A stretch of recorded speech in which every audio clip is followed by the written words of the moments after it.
It's on. Conference will Oh. now be recorded. That's off. That's on. Are we on or off? I think. It's me.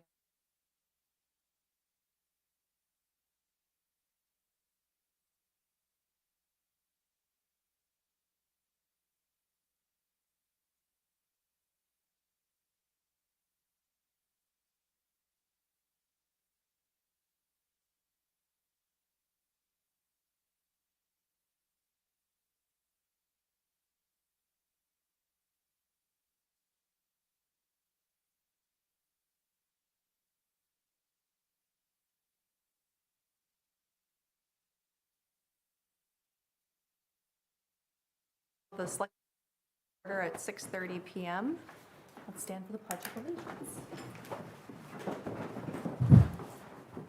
Pledge allegiance to the flag of the United States of America, to the republic for which it stands, one nation, under God, indivisible, with liberty and justice for all. All right, do we have anyone signed up for public comment? No. Anyone online for public comment? I think that's just a sign-on sheet, right? Okay. All right, any documents to sign? I make a motion, we approve the July 8th, 2026 meeting minutes of the Select Board as written. Second. Okay. Is there any discussion about the the minutes from July 8th? No? Okay. All those in favor? Aye. That was unanimous. I make a motion that we approve the July 20th, 2026 meeting minutes as written. Second. Okay, any discussion? No? All in favor? Aye. Abstain. Okay, and Lisa abstains. So 3 yes, 1 abstention, no no's. Okay, for emergency purposes, additions to the agenda. I don't have any for tonight. And we are a little ahead of schedule for appointments, so Steve, may we jump ahead to 16, set time for and location for special town meeting? Sure, that is, let's see here. 6D. 3BCD, yes. So we originally set the date for the special town meeting on November 9th. We have confirmed that both the high school gymnasium and auditorium are available. Okay. I'm recommending that we use the auditorium. I don't think we'll have over 600 people.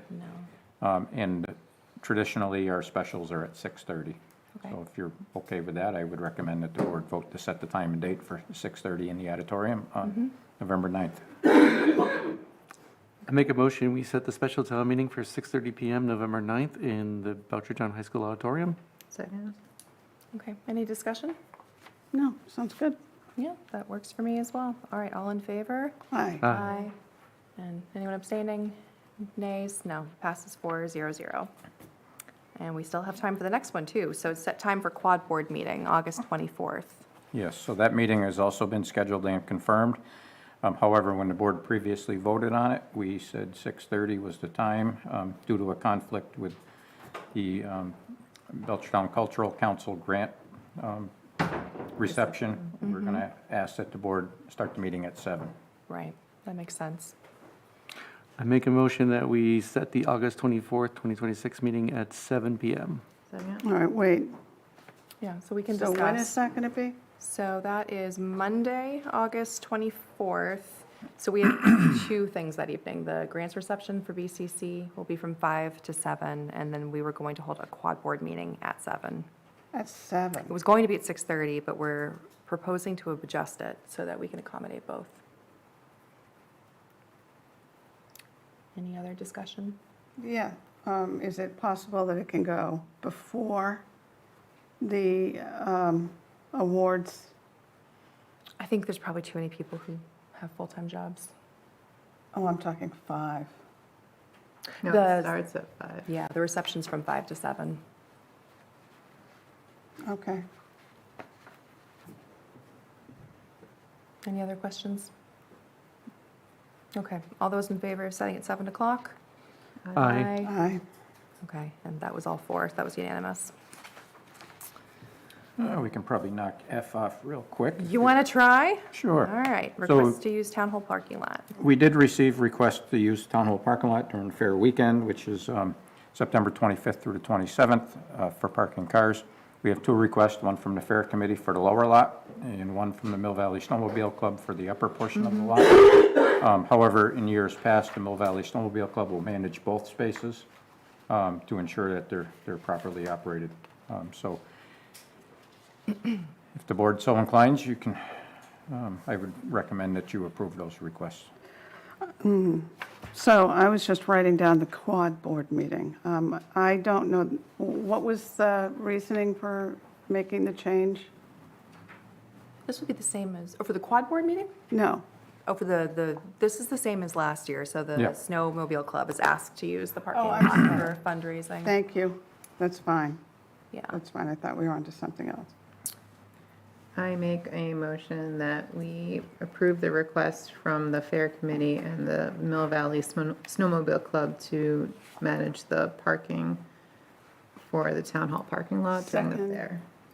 Did you included the fair and Mill During Valley? the And the fair, rec fair meeting. and Mill Valley, Okay. yeah. okay. Second. All right, any discussion? No? Okay, all in favor? Aye. And that was unanimous, 4-0.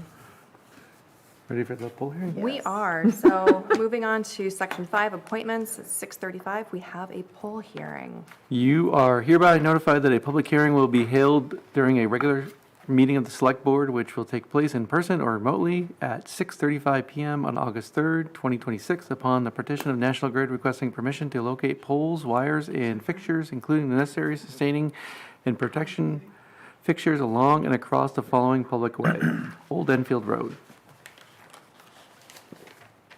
Okay. So this is now open, and I think we have a representative. Hi, yes, my name is Neelu. I work for Lighthouse Engineering with National Grid, and I'm here to present the proposed pole 32-84 on Old Enfield Road. Last hearing it was tabled because we were trying to decide if we can set the pole 4 feet away from the edge of pavement, as Chris from the supervisor, the DPW supervisor requested. We discussed with the DPW office along with, we had a surveyor go out there and were able to meet the request to set the pole 4 feet away from edge of pavement. Okay, I'm just reading here. So that was all resolved then? Yes, it was resolved. We talked about it and it's all agreed upon, and we're going to set it 4 feet from the edge of pavement as requested. Okay. There is a memo in the packet from the DPW that confirms that. Oh, here it is from the Board of Assessors. Okay. All right, and then I know we need to open to public comment if anyone has a comment regarding this poll hearing. No one in person, anyone online? All right. Unless, does anyone from the board have a question for Nilo? Nope, okay, then we can close the poll hearing. I move we close the poll hearing. Second. All right, all those in favor to close the poll hearing? Oh, there is actually a comment, I'm sorry. Not on the poll, Oh, so finish with that, lady, if you're done. okay, thank you. All right, so we'll close the poll hearing. All right, so then, Steve, do we need to vote on this? Yes. I move that we, Did you vote on closing the poll hearing? No, we have to do. Oh, I thought we all did, I'm sorry. So Yeah, all those in you- favor you with had a roll motion, call? second. Okay. Aye. aye. John, aye. Whitney, aye. Aye, Lisa. Lisa. Okay, so 4 ayes. So now we are officially closed. Aye. 6:38. I make a motion that we allow National Grid to install one pole P32-84 on Old Enfield Road, beginning at approximately 160 feet north of the center line at intersection of Old Enfield Road and Shaver Street. Install one new pole P32-84 in Anchor. Second. Okay, discussion? Oh, all those in favor? Aye. Aye. It's also unanimous, 4-0-0. Okay. Thank you, Nilu. That was very helpful. Thank you so much. Okay, so now Your we're- thing passed, you guys, parking lot was approved. Can I make a quick comment?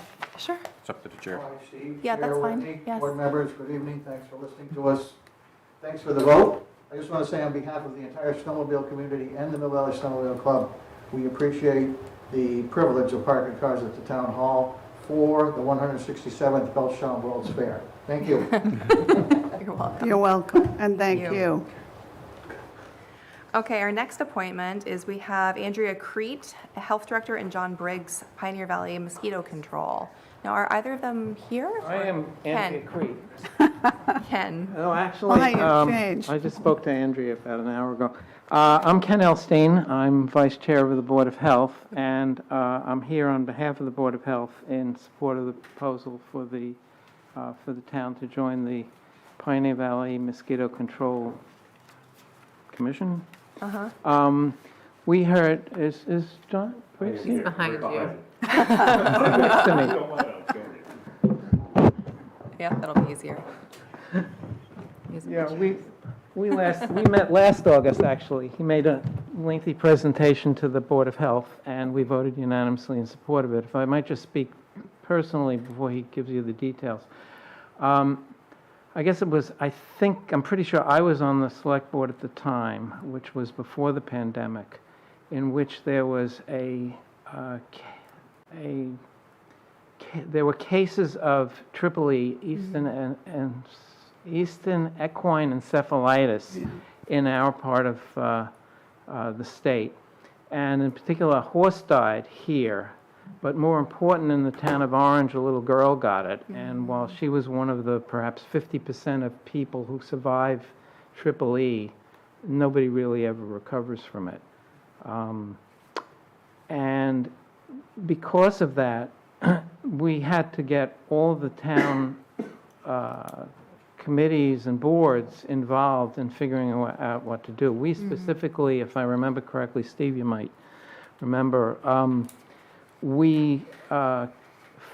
our responsibility was the fair, so we canceled the fireworks after the fair because we didn't want to do anything Right. in the evenings, although there was discussion of even canceling the fair altogether at that point. The biggest problem involved the schools because they have games, they have practices in the evenings, and it was shocking, the pushback that we were getting from some other towns. Oh, if you don't want to participate because of your kids dying, maybe you should forfeit the games. I mean, it was just astonishing, the reaction from some of these other towns. Fortunately, they moved all this stuff to the daytime, and none of the kids, either in our town or in the other groups, did so. But it's really serious, and we encourage you to do it. I don't really know the logistics. We said at the time last that it might require a town meeting vote or something. Maybe somebody will sort that out. And there's a small stipend, but we encourage you to support this. And now I turn it over. Thanks. Yeah, it would be, so basically, I'm asking for your consideration to add it to. Could I ask you to say who you are again? Oh, I'm John Briggs. I'm the Director for Pioneer Valley Mosquito Control District. Okay, thank you. You're welcome. So we're asking for your consideration to add this to the town warrant for the special town meeting in the fall, the article to join the Pioneer Valley Mosquito Control District. Okay. And our goal really is to reduce these surveillance gaps that we have. We're a regional mosquito control program, and the backbone of our program is really surveillance. We do provide mitigation services, larval mitigation using BTI, which is a very safe product. In some towns, it's voluntary appropriation, so the way we're set up, it's a la carte. The towns can choose which services they want in regards to mitigation. We treat catch basins targeting West Nile vector mosquito species, and we also treat wetlands very specific to habitat for vector species. We're not just going in blindly and treating wetlands. We're assessing the type of wetlands, we're sampling, we're identifying the actual mosquito larvae, making sure they're actual vector species, and then we'll treat the area with BTI. But again, that's something the town has the option of signing up for. We never come in and say, we're going to do this, and you have to pay for it. Okay.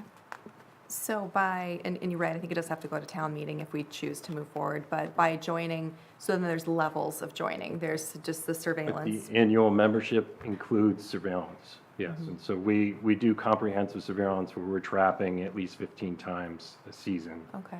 And we're using a multitude of specialized surveillance traps that are targeting different vector species.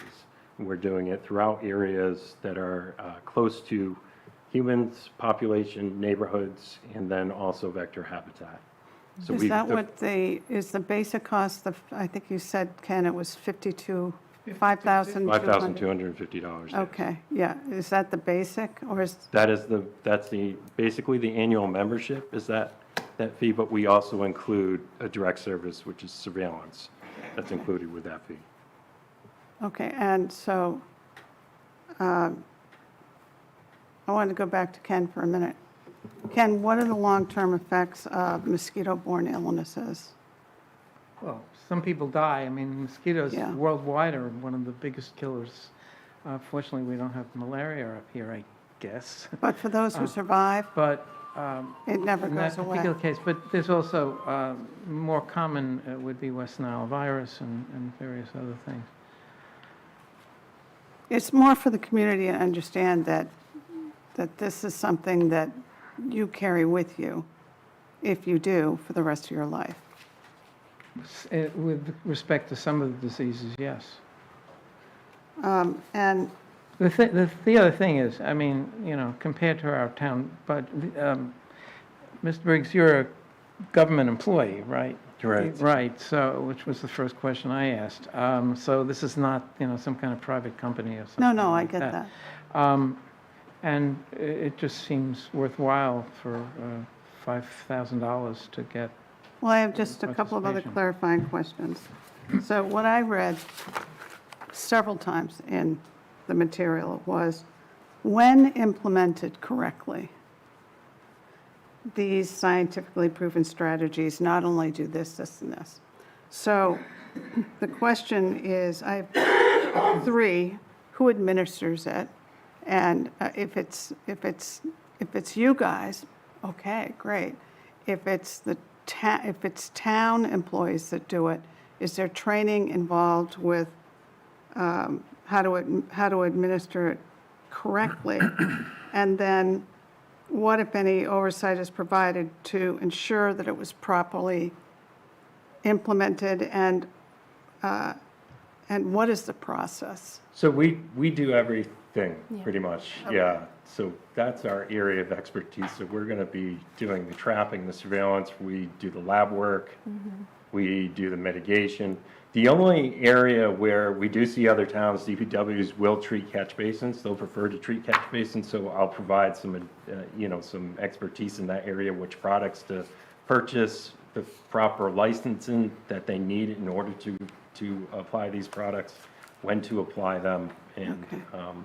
And whatnot. So that's really the only area where, and that's up to the town if they want the DPW to do something like that.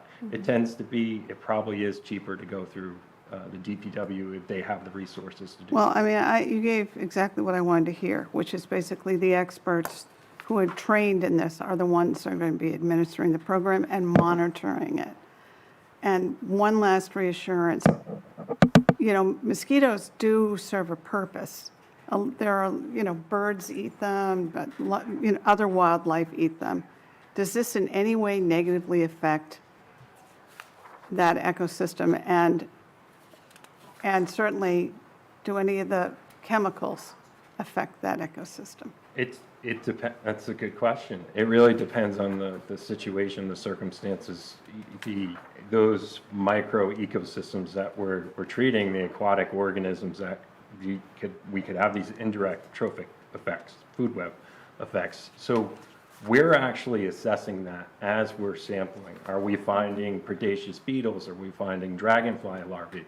Anything that is eating mosquitoes that would feed on mosquitoes, we're looking at the entire, or trying to extrapolate the population of mosquito larvae in that area. And usually when we're finding a great deal of biodiversity in these areas, we don't treat the area That's great. because of those indirect trophic effects. Okay. So it's really, and to be honest with you, what I find mostly are areas that do not have a lot of biodiversity. So mosquitoes have evolved in a way to find these areas where there are not predatory species, and they thrive quite well. And then we have anthropogenic influence on changes that we've had with the landscape, artificial habitat. That's also increasing mosquito numbers to the point where you don't have that really Balance. yes, Thank you, that was outstanding. you're welcome. I mean, I'm for this, but those are the things that were, Okay. Understand. yeah, thank you. You're welcome. John, do you have any questions? That was pretty thorough. Yeah, John? It was pretty good. The only question I have is the Board of Health looked into grants for this versus the town paying for it? Is there grant money out there? Have you assessed all those opportunities? I don't know the, I don't know the answer to that, but I will find out. Well, you're not looking for the town to, are you looking for the We're town to looking come for up the with the town to money? come up with $5,000, yeah. I mean, it doesn't seem like a lot of money, but at the same time, we don't have a lot of money either Well, in yeah. town. We're As we're I broke. If well 5,000 is not a lot, but we don't have I- enough money to buy a town seal. Do you know of any, so there are a bunch of towns in the valley who are Correct. involved. Do any of them We have have grants? 26, no. As far as I know, they haven't had any grants. So the funding is usually through the Board of Health or through free cash. So we have several, more than a handful of towns that do take it out of free cash. I guess this question is for Steve. Do you know Board of Health's budget, like what is in their budget or? With the Well, Board we're of through the Health. Quabbin Health District. and Okay. As far as I know, Pelham and Ware have not signed on to this. Okay. yet.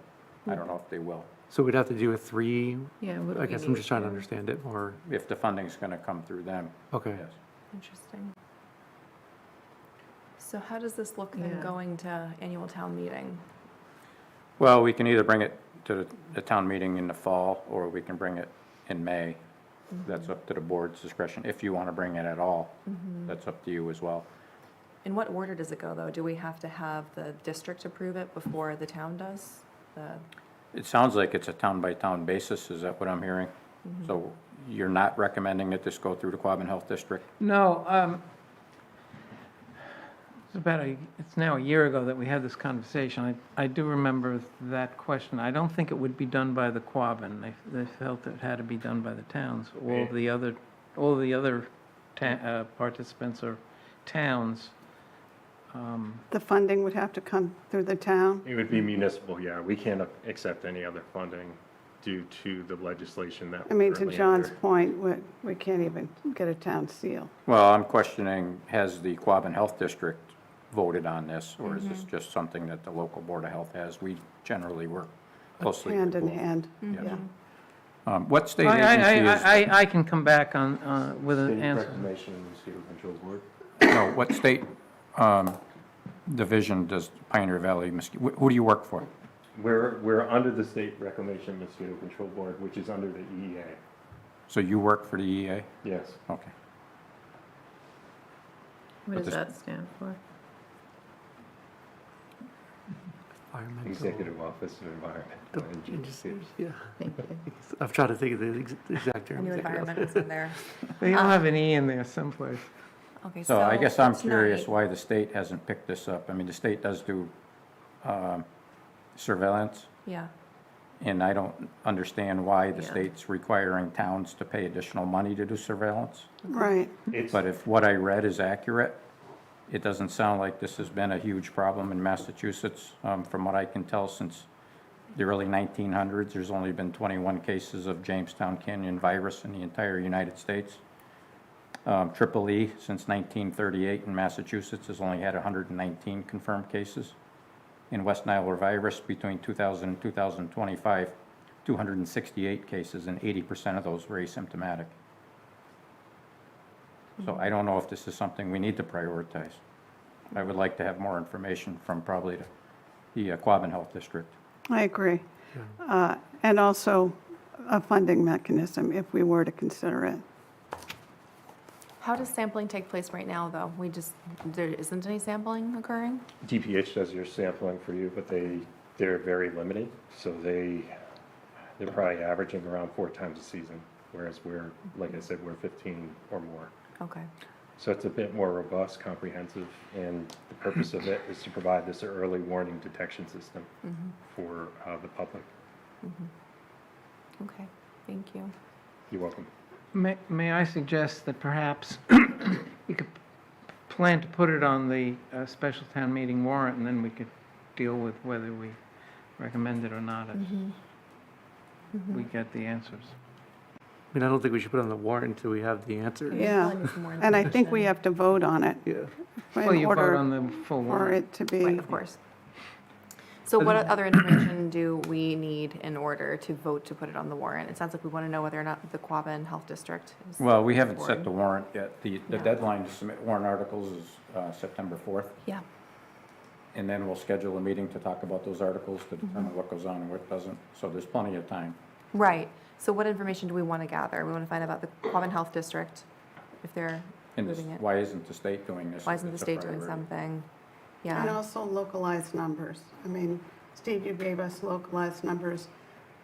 Ken, if there are localized numbers that are different that we should know about, that would be helpful. It doesn't mean it should match, but if it doesn't, When you're asking whether, what the state should be doing, are you talking about surveillance or mitigation, everything?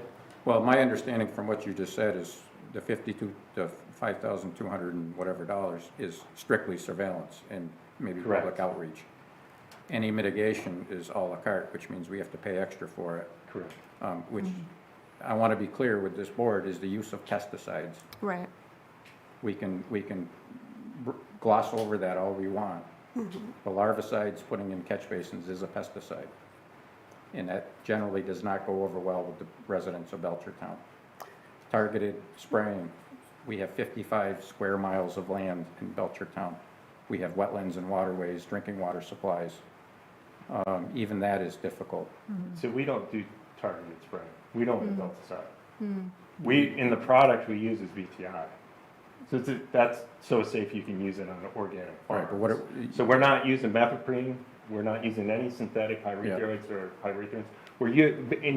You guys are not the first time to have this concern about pesticides. We're in Amherst, we're in Northampton, we're in all these towns that are very much against Yeah, pesticides. I'm familiar with larvicides. I've been licensed to use them.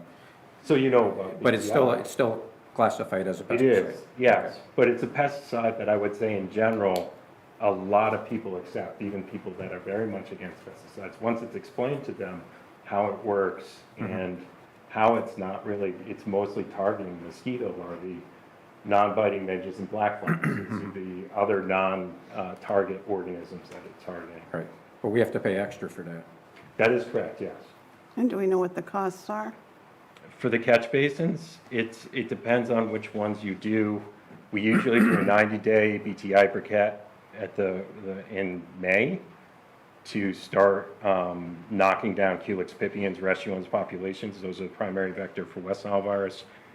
And then a 45-day, usually in August, we'll start that as well. So the 45-day is cheaper. It's a cheaper product.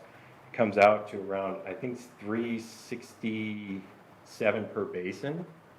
$3.67 per basin, and then with the 90-day, it is, I think, $5.52 per basin. So it really depends on how many basins you're doing.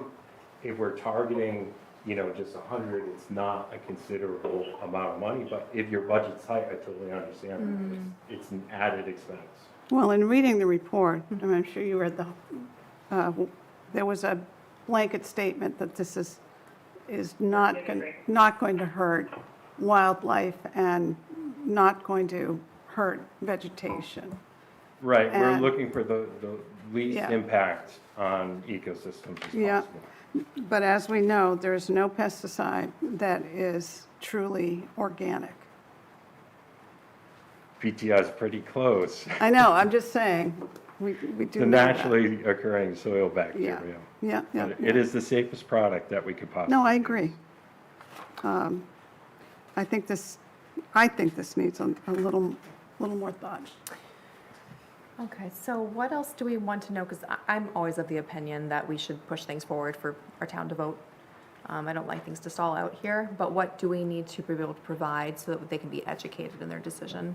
I think this is good, but I think it needs to go back to the Quabbin Health District, who we pay money to, who should be sponsoring this program, not the town itself. We have a budget set aside for that, and I think it should be referred back to the Quabbin Health District to take on. I agree.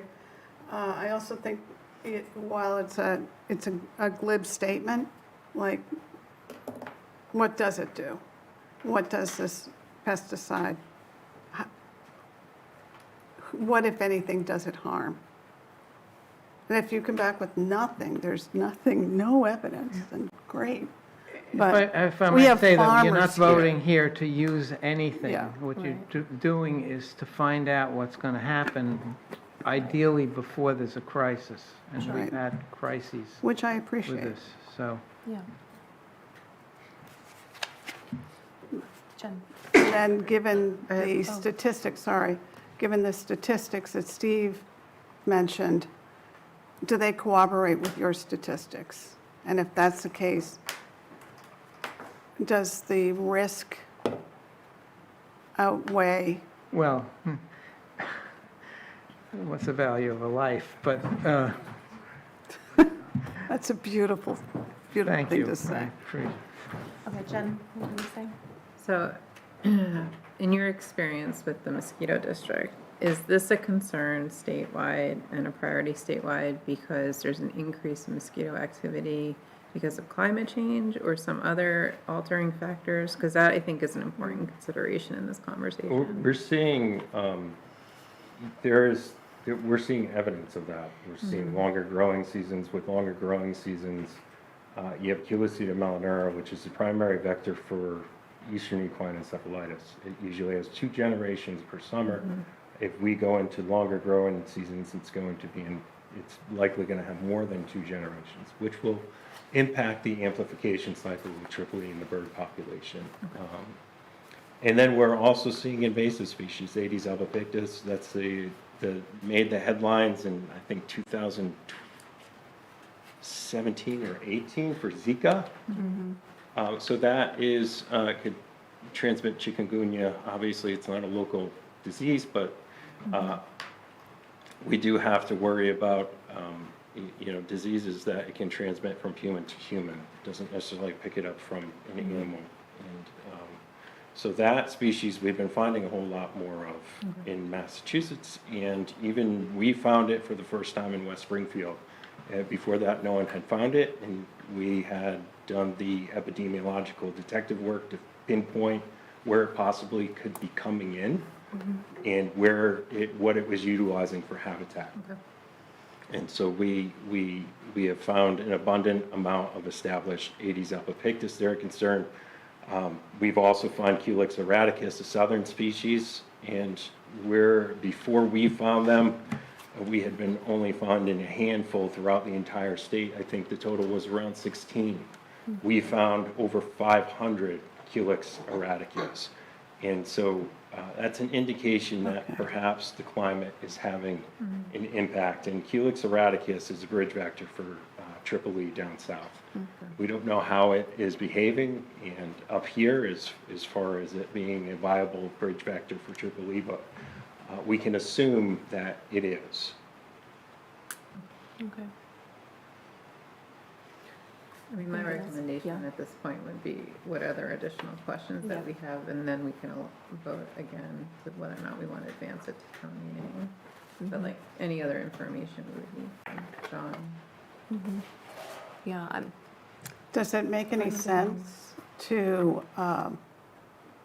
collect responses from local communities around us about what their experience has been? I don't think that would be necessary. Well, I mean, whether it was a good thing or not a good thing. If they're still part of it, probably a good thing. If they haven't rescinded their membership. Have they been on for more than a couple of years? Yes. Oh, okay. So we were established in 2017, and we didn't start, I wasn't hired in 2020, until 2023. Surveillance started in 2021, I believe. And I think we started off with maybe around 10 communities. Now we're up to 26. Okay. So I do a lot of outreach. I do a lot of meetings with boards of health and really try and explain our services, and whenever there's a positive mosquito sample in a town where they've never had it, there's a lot of help in navigating that landscape, and for any type of public messaging, press releases. So we sort of go beyond that surveillance. There's a lot of assistance and hand-holding in that. Okay. Yeah, my only other question would just then be, what is the total potential cost? Because if we go to ATM, we need to probably know total potential cost set aside. Yeah, it'll have to be a budget item.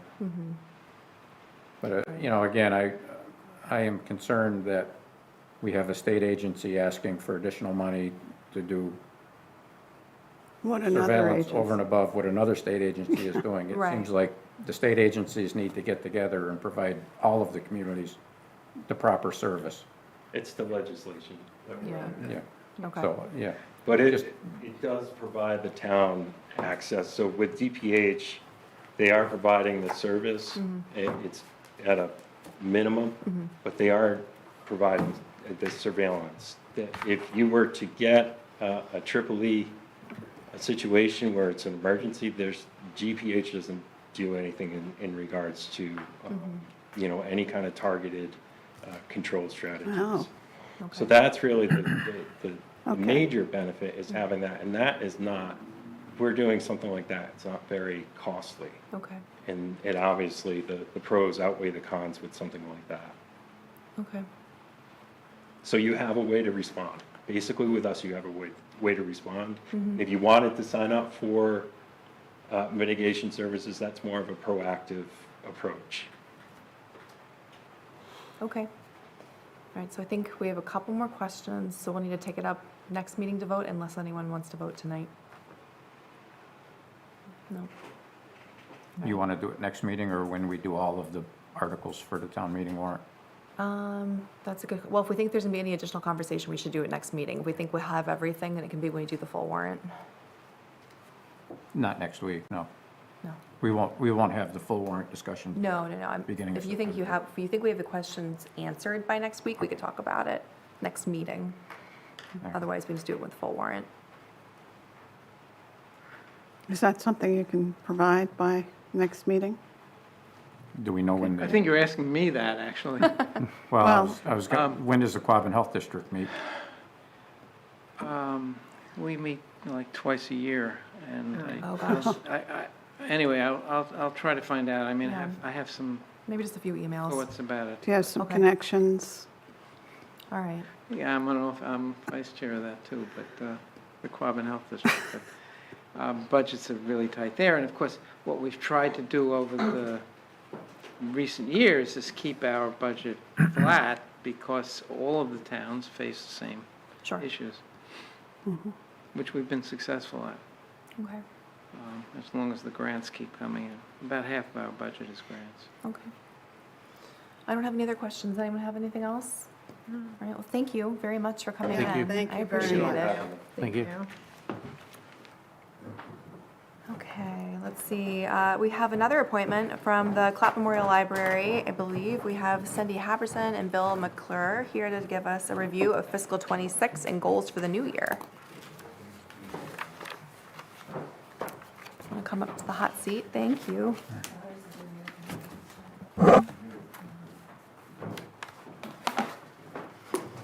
Hi. Hi. Thanks for Hi. joining us. Thank you for having us. Yeah. So we wanted to have,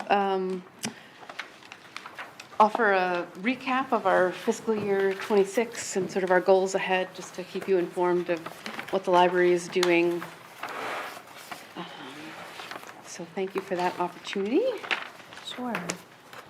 And see, and I just wanted to say, has everyone, I think we all know Cindy, has everyone met Bill? Hopefully. Okay, good. Just wanted to make sure. I'm worried about that too. Thank you for bringing that topic up. So the last year in review, I think we have some really great numbers. Our residents with library cars increased by 2.8%. So we have almost 6,000 registered borrowers in town, which is really a great number. And it also helps with our state aid numbers. The more people who have library cards and use the library, the more money we get from the state. Oh, We were visited by over 76,350 people during the 2,412 hours we were open to the public over the last year. The statistics that I find most interesting is that our reference questions increased by 23.6% over the last year. And I think that really proves that librarians are still a trusted resource, even in the age of AI. And I was really surprised that that was that it jumped that much, but we know we get a lot of questions from people and one-on-one tech support and all of that. Library users saved quite a bit of money by borrowing over 155,000 titles instead of buying those materials. So Sure. would equal about $3.6 million if everybody Wow. bought all of the books and all of the totally believe that. DVDs and all of that themselves. even after fines, still worth it, There are no fines anymore at the library. unless you lose something. There are replacement costs. Well, you have to do Are you that. admitting something? Yes, Cindy's Okay. very aware. I paid my fine. We're part of the CW Mars Network, which is the Central Western Massachusetts regional system, and our library's collection is 24,134% larger because we're part of that network. And it means that we get patrons request items from all sorts of libraries. They can do it all over the state, and we've gotten over 15,600 items that were delivered right to the library, so people don't have to travel Yeah. to other libraries to do that. We were awarded almost $500,000 in grants in the last year from a variety of sources, the Mass Cultural Council, our own Community Preservation Committee, the Belchertown Cultural Council, the United Way of Hampshire and Franklin Region have all helped us really have a great and robust program through that. Our circulation statistics rose by 2.81% over the last year. I'm really pleased to see the 11% increase in teen titles that go out. Yeah. It shows that teens are reading. Yay. Our computers and wireless internet still are extremely popular. They were used over 4,300 times. And our hotspots are our most borrowed item and circulated over 305 times. Wow. And we cannot keep those on the shelf. For every tax dollar spent on the library, our return on investment is $4.11, which was calculated through a countrywide, so the American Library Association has a whole chart for, you put in your statistics and it calculates that number, and it's vetted through the American Library Association. So it's and that's a conservative number, actually. We had 9,543 participants, attended almost 550 programs It's incredible. over the course of the year. Story times, book clubs, concerts, craft workshops, many, many more things. Readers of all ages took part in one of our some reading programs. So that's counting the one that happened last year, which had almost 900 participants in total. And we had 155 adults participate in our adult winter reading program. And we had our first teen winter reading program, which had 17 teens participate, Nice. which was really exciting. Can I just mention one thing? Yeah. That the statistic, and you were happy about it too, about the circulation statistics, including an 11% increase in teen titles, that deserves an article on its own in our local paper, because the teens often get a bad rap for, they're always on their phones, they're always doing, video games. It's like, no, they're not. And here's a statistic that a very happy statistic that shows that there's more to teens than, the stereotypes. Yes, yeah. So- I was actually recently interviewed by a reporter from the Republican Oh, about a story that's great. about the East Hampton school librarian who has resigned, and one of the questions that they had for me was, is that a problem, is the problem happening there, here, Yeah. in terms of teens not reading, and that is not the case. Teens come after school, they're reading, they're talking to each other, they're not on their phones at the library. Yeah, I was just looking to see if But- Melina was, yeah, she is, good. So hopefully she thinks that's interesting. So some of our highlights, we wanted to thank the select board and also the whole town community for voting to increase our support of, so we have 5 additional library technician hours at our circulation desk, which has meant that we have 2 people on the desk on Monday mornings at last, which has been so helpful. We have our youngest story time participants then, the babies, and so it gets a little bit, in a good way, very bustling of activity, so it really helps out with that. We've completed several improvements to the building, including the north entry stairs, and that was thanks to the Community Preservation Committee's funding. And we also added sound dampening acoustic paneling to the activity room, which has really helped, especially for the Storytime families who found it very, very echoey, and some of the littler kids were getting very bothered by that, and it's really made a big difference for them. We are now circulating golf and pickleball kits, which have been going out, and in addition to so we have a library of things, which includes cameras and adventure kits and a telescope and a ukulele, and so there's lots of interesting things that you can check out, and now you can find out if pickleball is right for you. You can borrow a kit and play, or the disc golf kits, and see without having to purchase that. Or if you have, family coming to town and you need extra rackets or something. Is it just for kids or for anyone? Oh, it's for anybody. That's Yeah. awesome. It's usually actually the adults who are checking them out more than The more than ukulele? kids. Yes, yes. That's great. As you know, because you were all there, the Jennifer Whitehead's recognized for 30 years of service to the library in Belchertown, and we planted a beautiful tree.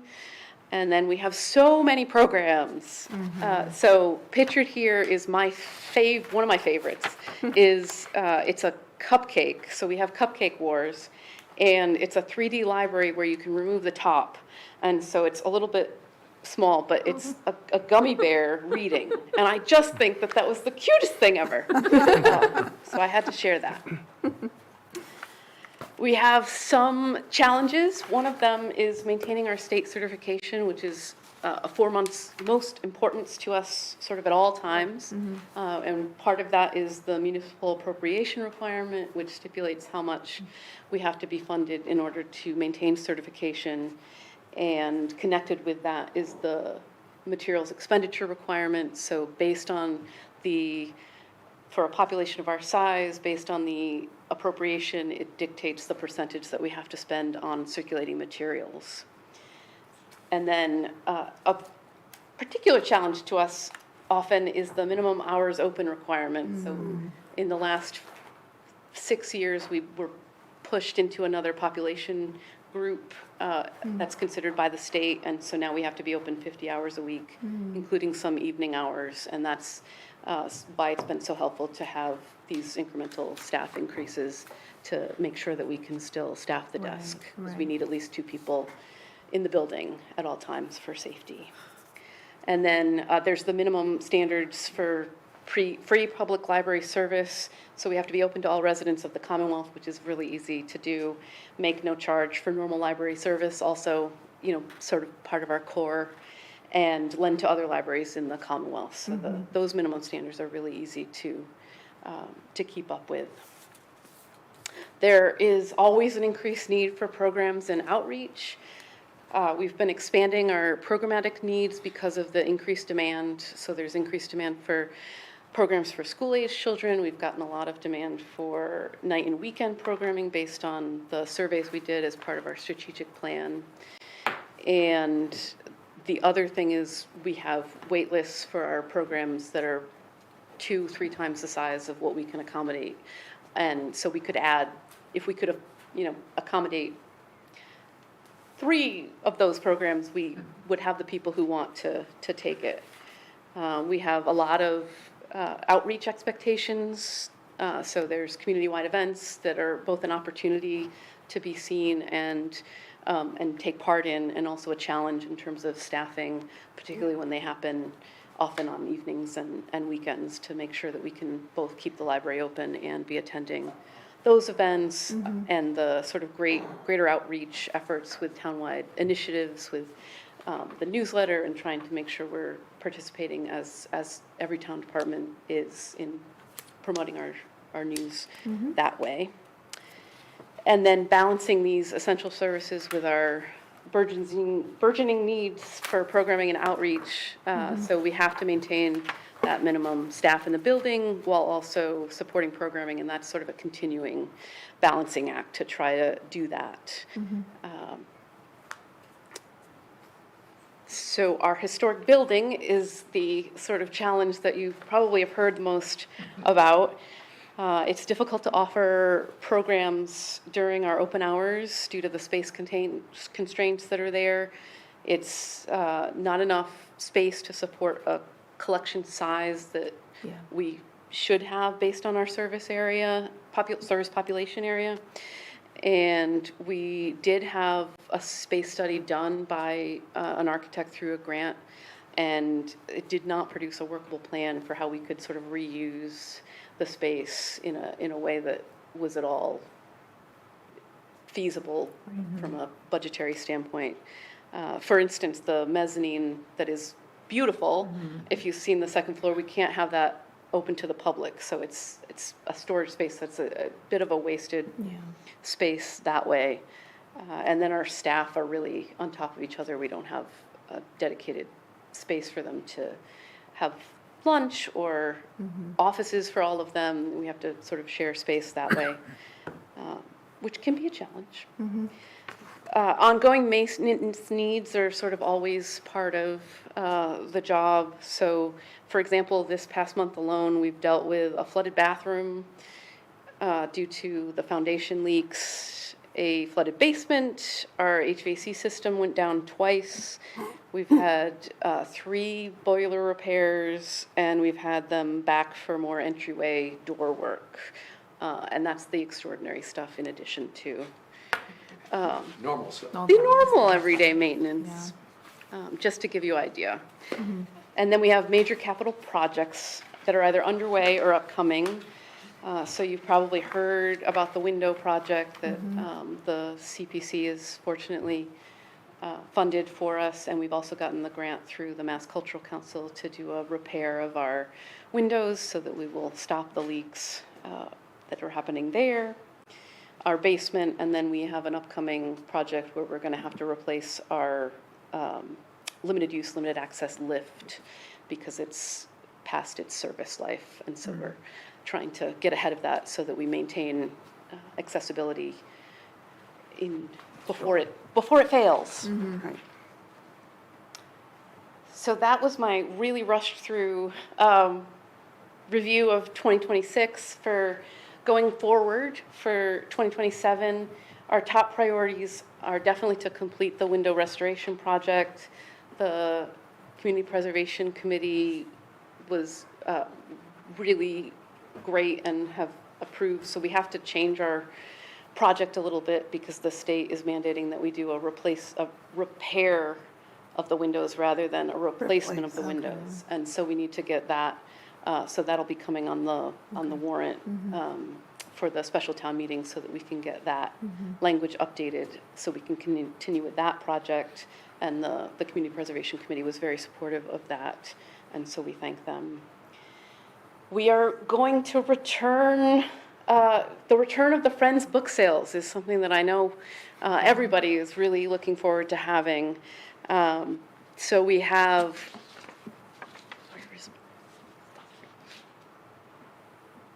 a complex issue where we had to shut down the basement, and we're working really hard to get it back up. My goal is to get it so that in next year, sometime in 2027, the book sales will return. I'm hoping for April.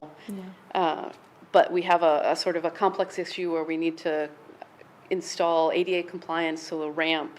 We have to construct walls around the areas that are the boilers and the oil tanks.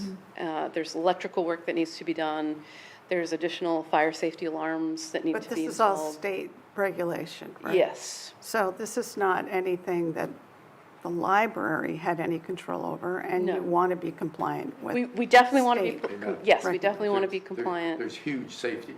Right. Yes, here oh, that yes. are Yeah. Greatly important. Yes, and it's not, I mean, it's not anybody in the towns, you know, the fire department and the building inspector have been phenomenal to work with Yeah. and have worked with us and really tried to make a plan. So it's all, you know, it's work that should have been done 20 years ago. And we're doing it now, and we'll get it back up, hopefully, So, Yeah. definitely soon. Yeah, you're But- having a miniature sale coming up. We're having a miniature sale coming up on August 22nd to coincide with the tag sales. So that's puzzles, smart. DVDs, CDs, and vinyl records. Nice. That's great. And then we're always working to improve the balance of staffing within central services versus programming. And so a couple of the things that we're working on for that is to assess our programming and really make sure that we're serving who needs the programming, what we're doing to provide in terms of age level and type of programming and all of that. And then create and implement a programming plan so that we're really providing what the community needs, because that's why we're here, is to help provide for the community. And then, so every year we have to submit an action plan to the Massachusetts Board of Library Commissioners, which is part of our requirement to have a strategic plan, which is a great opportunity for us to sort of have a real zeroed-in focus on what we're going to do for the year. So I thought I would just highlight some of those things, including increasing accessibility, so both physical and online. We're adding accessibility accommodations to programs in response to what people have requested, such as adaptive materials, trying to add more hybrid options and sensory support available. We are continuing our successful community partnerships. We partner both with town departments and community organizations for all sorts of things like Constitution Week that you'll be hearing about, I think, at another item in your agenda, and Art Meets Poetry and Viewfinder, the Lake Wallace Fall Fest we've partnered with, Belchertown Pride, Food Truck Fridays. So we want to continue all of that. We're adding a civic engagement component for the coming year in terms of offering some programming, because that's something that we've heard people have really wanted. So we felt we could provide that, and continuing to provide a venue for community experts to present. We are going to maintain our robust youth outreach programs. So right now, between our children's librarian and our teen services coordinator, they go to the area schools and the daycares and really do outreach to all of the, let's say, 18 and younger individuals. And so that's continuing as we go, and we're working to adapt to, now that Cold Spring School is not there, how we can still be connected with the school age, the kindergartners and that sort of thing. We need to secure grant funding to complete critical building projects, which is always sort of on my list of to-dos. And we're working to complete the migration to a new website, which is going to be 100% ADA compliant. And then I mentioned the hotspots are our most popular item, and we've had a grant for 2 years that have allowed us to have 10 additional hotspots. And so it's really a priority for us to figure out how to maintain that inventory without the funding. And so I'm working to identify other ways to get that funding, whether it's through other grants or other programs that way. For 10 hotspots, it's a lot? About $2,000 a year. Okay. It's not terrible. It's just more than We I accept understand. checks at least. our budget. Venmo? Yeah, so I again want to thank you for all of your support and the collegial relationships that we've built, and I'm really pleased to be able to serve the community as the town's library director and be here, and if you have any questions, I can answer them.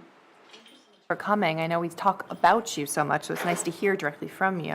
Does anyone have any questions for Bill and Cindy? Just thank you. Amazing, amazing work. I'm fascinated by this hotspot thing. I didn't know anything about I didn't either. hotspots and the fact that you could borrow a hotspot. Like, I don't even understand how that works, and that's amazing. On a picnic and you want connectivity, Yeah. something like that. So it's for folks who like don't have cell. That's amazing that you guys even offer that. Yeah. Yeah. Yeah. Yeah, it's both for, like, so if you're going on vacation and you're not gonna, have spotty internet, Yeah. people borrow them for that reason, and then we have a lot of people who don't have internet access at their Yeah. home, and so it connects them to internet, That's great. so, That's an amazing service. yeah, it's been a Do you really know what the vital. percentage is in, or Steve, do you know what the percentage is of people who do not have internet access? No. I know of people who don't. Seems unusual nowadays that Yeah, somebody it can't is. connect, but, Reliable internet's a problem, Yeah, for that's- sure, so I that's wonder if another that's word. part of the popularity of it as well. Anything? Just continue with the good work. We're here to support you guys. I know the project downstairs, it's on our eyes. We're watching it. We all want it to get finished. And if we can help you somehow or do something, please reach out. I've got your number. Yes. Thank you, Jim. Anything else? No, thank you. Okay. Yeah, thank you so much. And so would you like to come back at least once a year, twice a year? Just let us know. Okay, yeah, that sounds Yeah, good, anytime. yes. We know the chair of the select board. Yeah, true. Thank you so much for coming. Really appreciate it. Yes, This is thank lovely. you all. All of Thank your you very work. much. Thank you. Yeah. Okay, so moving right along, next we have another visitor, the Betty Allen Chapter National Society Daughters American Revolution request for proclamation for Constitution Week. Thank you for your patience. Well, thank you for having me. Yes. So I'm Donna Helm, and I live here in Belchertown. I'm the regent for the Betty Allen chapter of the DAR, which, in case you don't know, that's a Daughters of the American Revolution. And, yeah, I love the library here in town. And they have supported us through displays of the Constitution Week, and last year we had a Lafayette program there, and we work a lot with the Historical Association as well. Our chapter covers Hampshire County. So we have Constitution Week, which is the week of September 17th through the 23rd. And every September 17th, we have a bell ringing ceremony up at our chapter house, which is an historic house in Northampton. And back in the day, when there was an announcement, all the bells would ring, church bells would ring, and at 4 o'clock on September 17th, when the Constitution was signed, bells rang through Philadelphia. And so the country, a lot of Betty Allen chapters, not Betty, all DAR chapters try to coordinate bell ringing ceremonies at that time. And we read proclamations from the towns in Hampshire County that we're able to get proclamations from. And so we request a proclamation from the town of Belchertown to be read at this. Last year we had a proclamation from you folks, and we made a copy of it and displayed it in the library with our display. And we'd like to do that again this year. Thank you for telling us the history, for returning. I imagine that we would like to do this. So, I'd like to make a motion, and we can also ask questions. Make a motion, we approve the proclamation in front of us for the DAR. Second? So discussion, and then of course, any questions for Donna? The only question I have is, I'm not sure the wording, it says Lord 2000, and I just want to clarify for Oh. religious purposes and with the town if we sign I something don't like know that. which she sent me, so The very last line, it says, to be affixed this third day of August of the year of our Lord 2026. Is that just traditional language? Yeah, that's Okay, traditional perfect. language. That's all I wanted to make sure. That's Yeah, all. no, Yeah. that's a fair question. Yeah, it's Okay. kind of old style. Yeah, that's what I Yeah. figured. Yeah. Style. And then remind me, Donna, just, do we read this, or do you read it on our behalf of the town? We'll read it on the behalf of the town. We'll have, one of our members will read it. Okay. I know we currently have like 3 members that live here in Belchertown, and Nice. probably one of us will be reading Belchertown's. Great. Excellent. So, That makes sense. but you're welcome to come. Yeah. It's at 4 o'clock in the afternoon. Yeah. Thank you. Any other questions? No? No? Okay, well then, let's go ahead and vote. So all in favor? Aye. Well, that was unanimous, so Okay. 400. Thank you for Okay, thank you. Thank your you. time tonight. Yeah. Okay, and next, application for change of managers for Sri Monkey. I think we have several of you here. Thank you for your patience. No problem. Thank you. Thank you for getting us on the agenda tonight. Yes. Rich Maynard on behalf of Schmanke. Checkers, you probably know it. Yeah, yeah, of better course.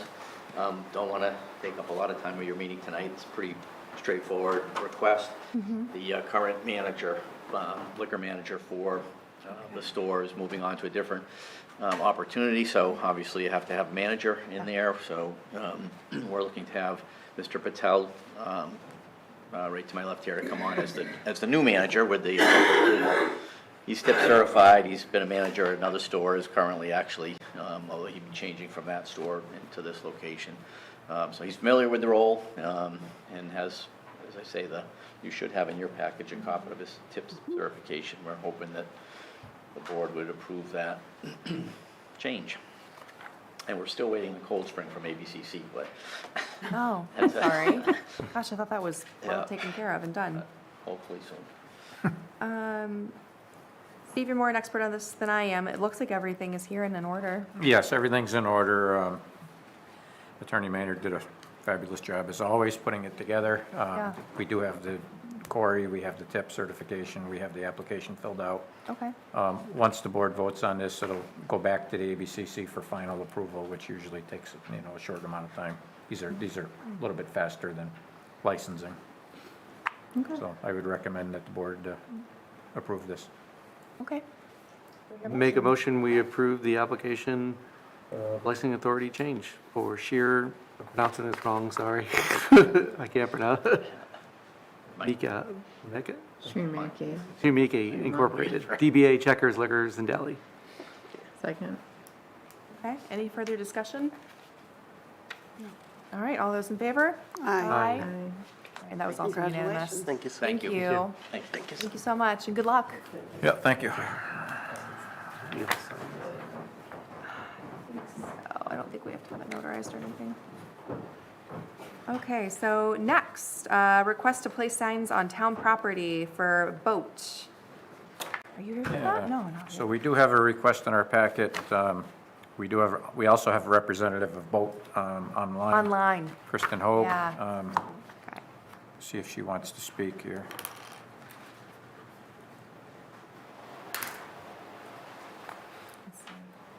Oh, she's here. Yeah, Chris is there, we can see her. Can't hear you quite yet, but we see you.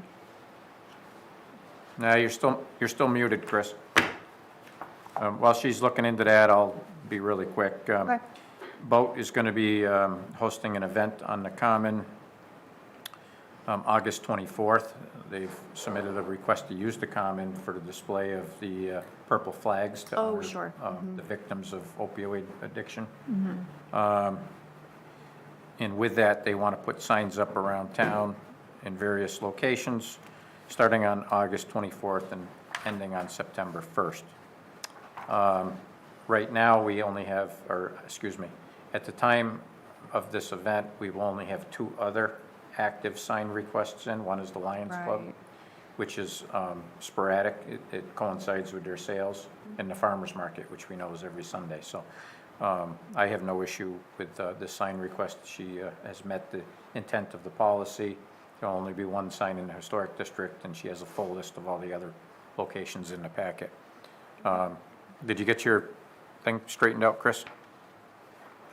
No. Oh, now she's frozen. Oh, bummer.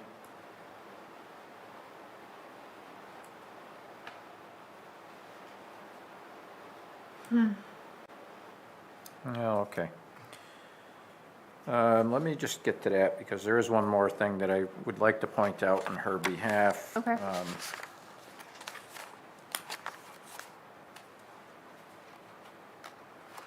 Well, while I'm looking for this, I will also state that this is something that's happened now for a few years in a row. We haven't had any issues. They've been very responsive to any problems, and have, you know, done exactly what they said they were going to do. What I was looking for is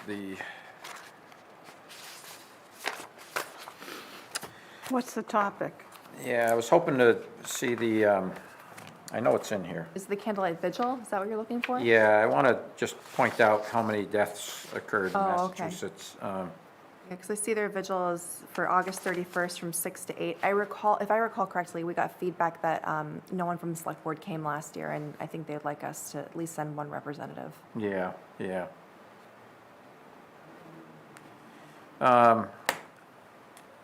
So there's 978 purple flags going on the common.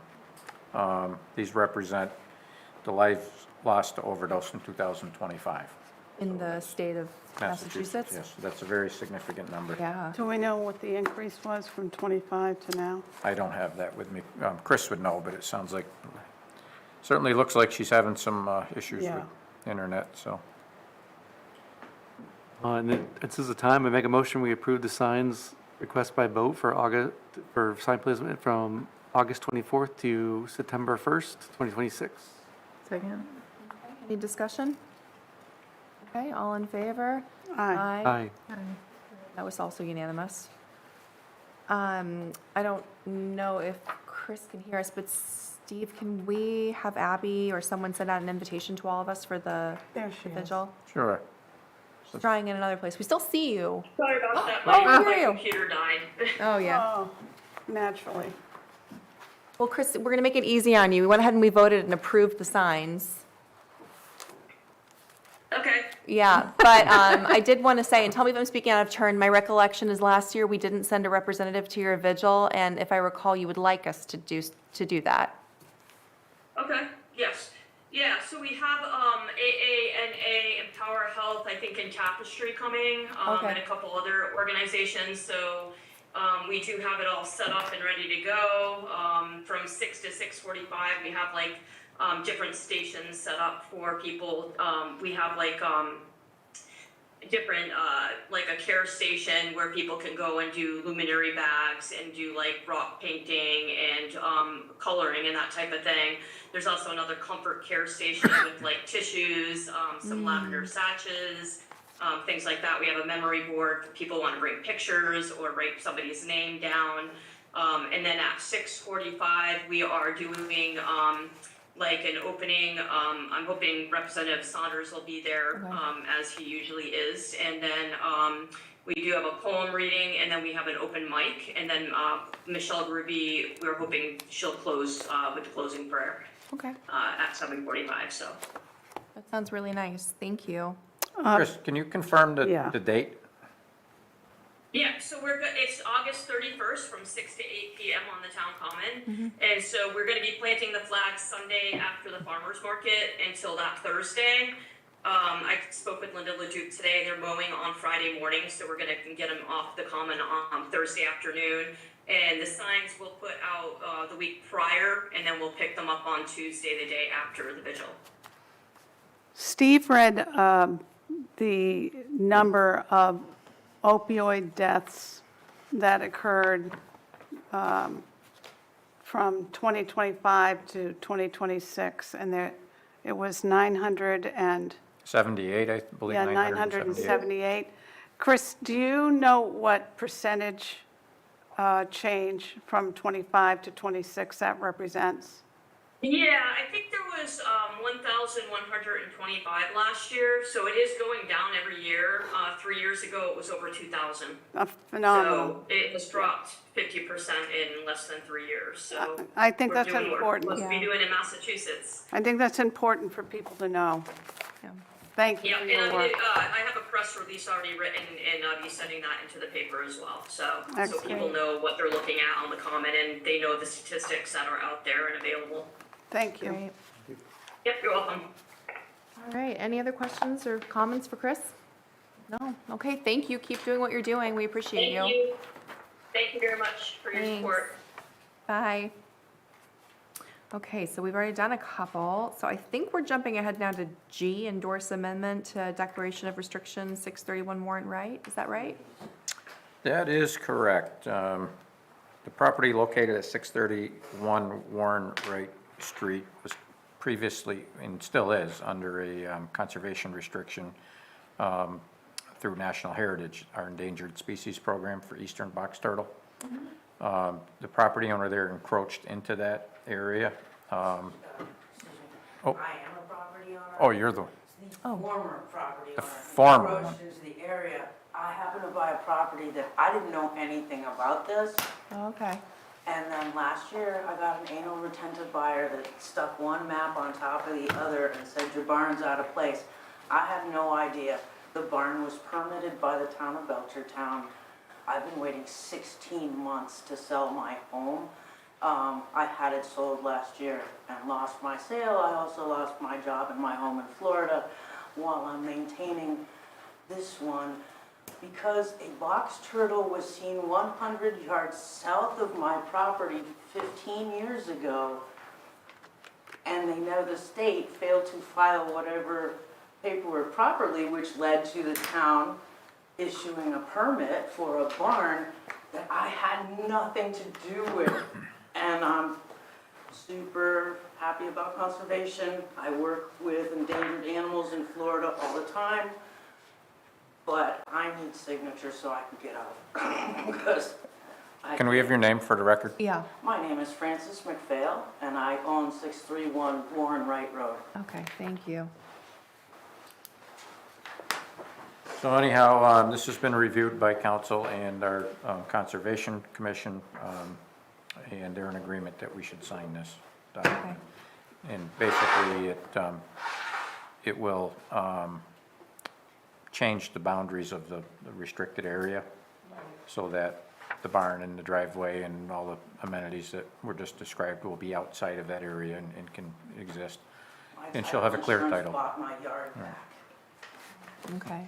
So basically, it was made conservation land, and now they're saying it's no longer conservation land? Well, there's going to be a little bit of a transfer of property. Some areas going in, 11,320 square feet's coming out. And then there was also a donation made to a mitigation fund for the, So they're making an exception for this. that is correct, yep. Yep. That's excellent to So hear. I would recommend that we sign off on this and, I make a motion that we endorse the declaration of restriction on 631 Warren Wright Road. Second. Okay. Any further discussion? Somebody has to notarize it if Dan is willing to notarize it tonight. yeah, he's I'll prepared. catch it at the end of the meeting. Thank you. Okay. I just want to say for the record that I'm sorry about I all that you've gone through. It's nobody's fault. It was some kind of weird glitch that I just happened to get stuck in, and I happened to get one buyer that his attorney chased it down a rabbit hole. And the town had nothing, the town signed up, it was, the state failed to file whatever they should have filed 15 years ago. They won't admit that, but they did. They never will. And my title insurance bought back my land that I already paid for, and now have been literally sitting and trying to work. But my taxes for the past year are sitting on my credit card, and so if anybody needs a home, it will be up on the market Friday. Okay. Steve, thank you. And my only other question is, do we have to inform abutters about this? No. Doesn't, okay. No, you're all set. Thank you Did- so much. Don't forget to vote. We do need to vote, yes, okay, all in favor? Aye. Okay, that was unanimous. Thank you so you. much, I really So welcome. appreciate it. Thank you. Thank you. Take care. Okay, All right, 6H, we have a request from Terry Camerlin to appoint election workers to be effective September 1st, 2026 through August 31st, 2027. And it feels like yesterday we did this. I feel like we did this already, didn't we? No, it was a year ago. Sorry.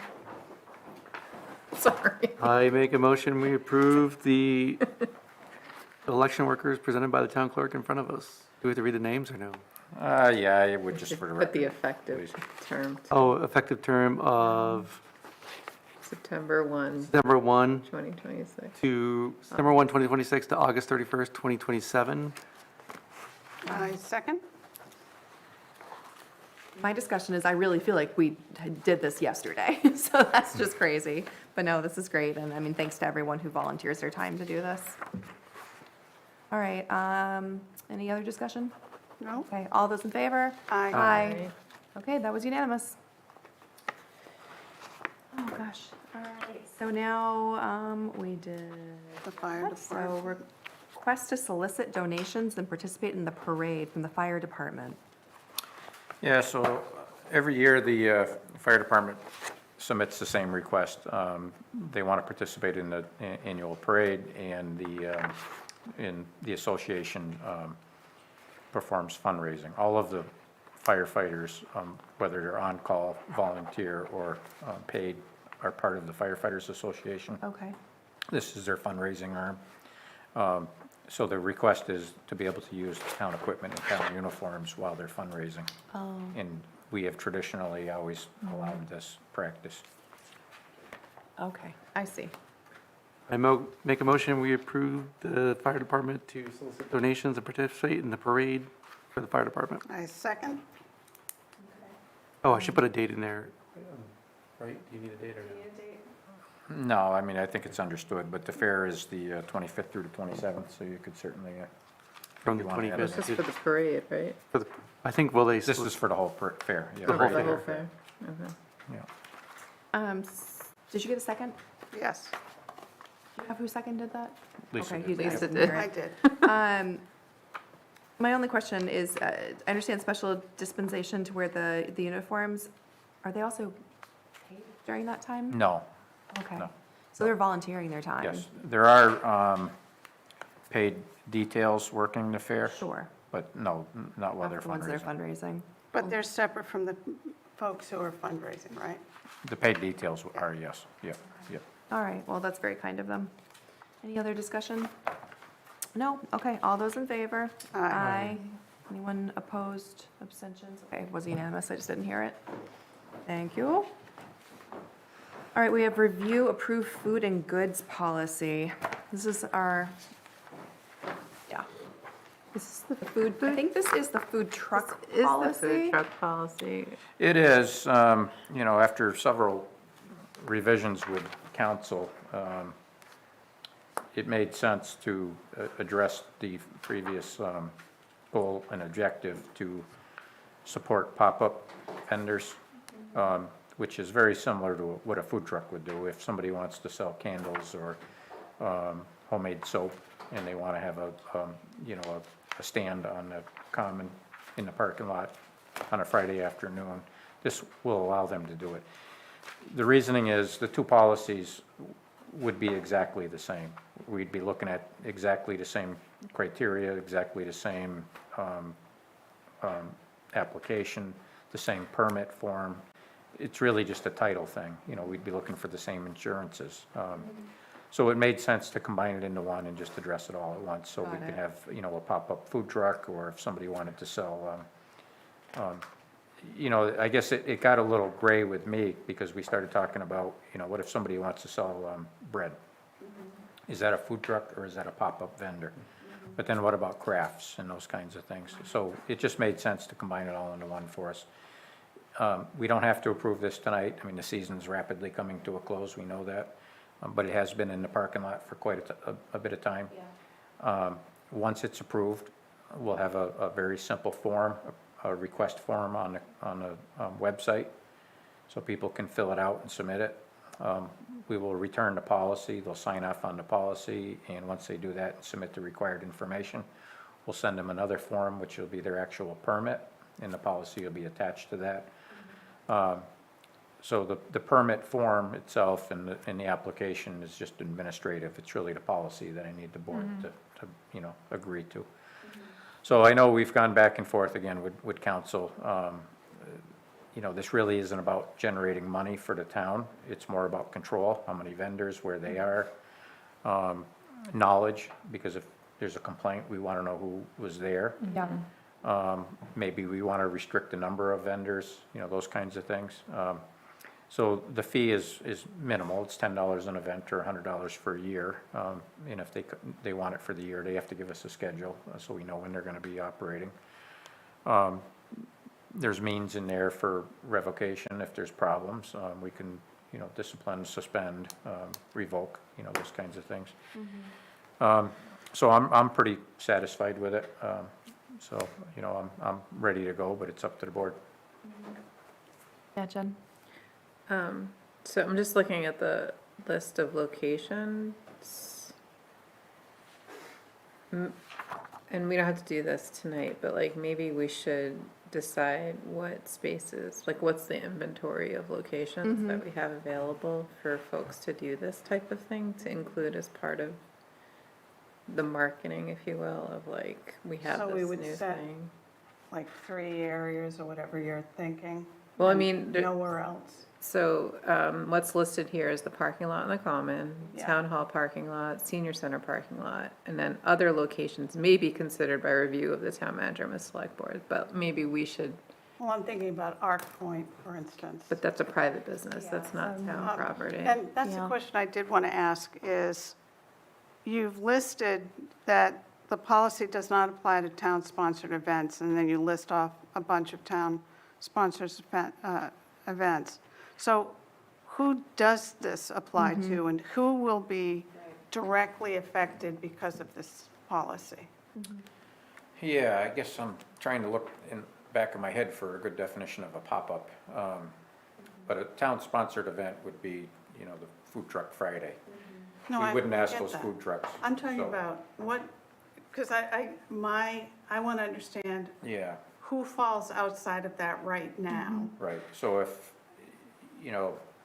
I remember the day of, people with the hot dog carts. If somebody said, I want to sell hot dogs on Friday afternoon on the end of the common, Yeah. this would fall, that's where they would apply to. If a local ice cream vendor wanted to set up on a hot Friday afternoon down by the senior center where all the youth activities are, that would fall under that. If the library puts on a book sale and wants to have crafters there, then they wouldn't need a separate permit because it's part of a very An event. town-sponsored program. But if somebody wanted to set up, in the parking lot and sell, bread, then we could allow that potentially.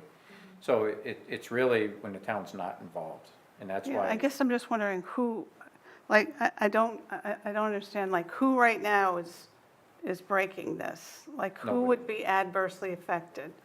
Nobody's, but we've had people ask if there was, that, they wanted to set up a food truck on the common.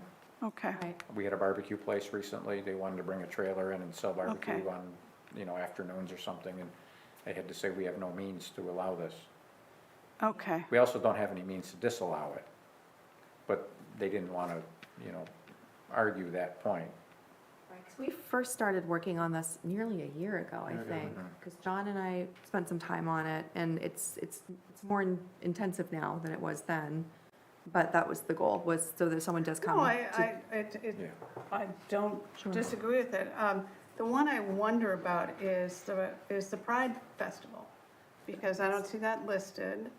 It's a And- town-sponsored event. And Town it's- event, yeah. It's what? It's a town-sponsored event. Okay, well, I mean, you listed these others, I didn't see that on Did we list there. any events? Why don't we strike that and just put town-sponsored events? Yeah, I just feel like if you're gonna, either Well, I think there list was- everything yeah. or, But I think it was an et cetera. I don't think it was all I think it just gave an example. Yeah. I So think it's just people, examples. Well, we or can Just strike example. examples. Are we talking about the locations or the events that needs to be the struck? events. I think you either are all-inclusive or We can't be, generic, exactly.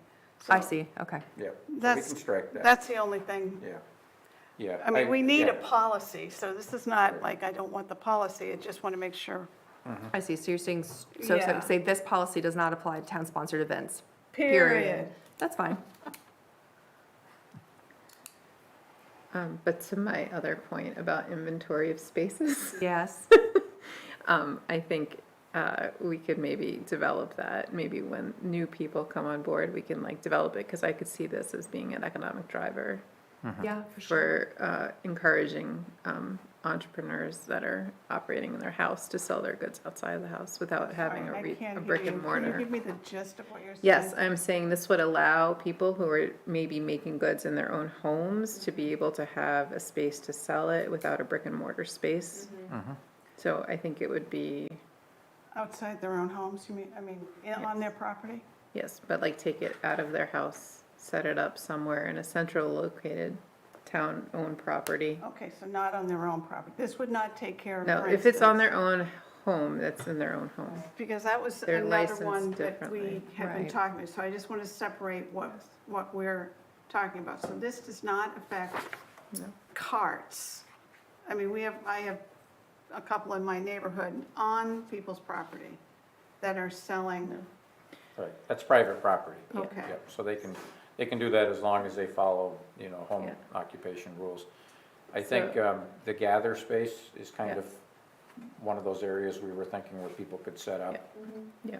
Yeah, What's a gather space?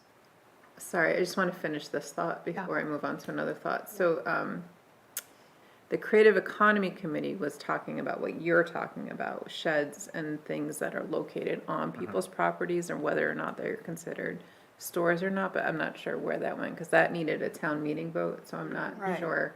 So this is a separate thing altogether. The Gather project is a project of the Creative Economy for the Cultural District, so it's a whole. Did you miss You missed that the meeting. meeting? I missed that meeting. Yeah. We didn't vote on anything, they just came to talk to us about it. I just want to make sure I understood, what we were talking about, because I know the shed thing was something that Yes. You're right, was another issue. you're right, I and we didn't- haven't addressed it head on. Okay.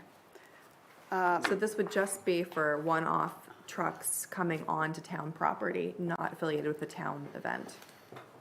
All right. exactly. And the That's goal the best way to is put it. to make sure that food trucks don't just set up on their own? Right. Okay. But if they want to, then there's a process that they can. Does that include Town Mart? No. That's it's private property. Okay, Yeah. all right. Yeah. So, I agree. I think when we started talking about this a year ago, we weren't really sure where we would want them to set up. Yeah, We included the school properties in there. Council did opine Yeah. that the select board has the authority to approve, this policy, or enforce this policy over school land.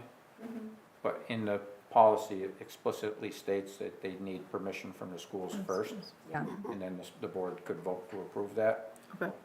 Another location that's not on here is the former family center site. There's a little bit of a parking lot there that would lend itself very well. So I think we can expand that in the future. Okay. I don't have any issue with reasonable spaces. Yeah. Constantino Field, Yeah. if people want to set up there or something, that's all fine. yeah. What I would probably discourage is setting up on town property where it would negatively impact the local business. Yeah. That we might want to say no. Yeah. But Constantino Field, we have the disc golf course, we Yeah. have soccer, we have baseball, Oh, yeah, and there's no food or water up there. true. And it's too far to Prime walk. location, yeah. So why not let a food truck set up there on a Absolutely. busy weekend? For $10, what Yeah. do they have to lose if they have nothing else going on? Yeah. So, No, it makes yeah, sense. yeah, it gives me something to do in retirement. I can get my hot dog. The cart. only other thing when you have food, you have trash. Yes, So that's the other piece of it. We did put in a trash and recycling policy. No, who's responsible for the cleanup? They are. They are. Yeah. They and then- are. Okay. Yeah, and if they fail to clean up, then, we'll Then revoke Nick- their permit, and that'll be it. Yeah. Perfect. Yeah. Yeah. That's a zero tolerance with me, Yep.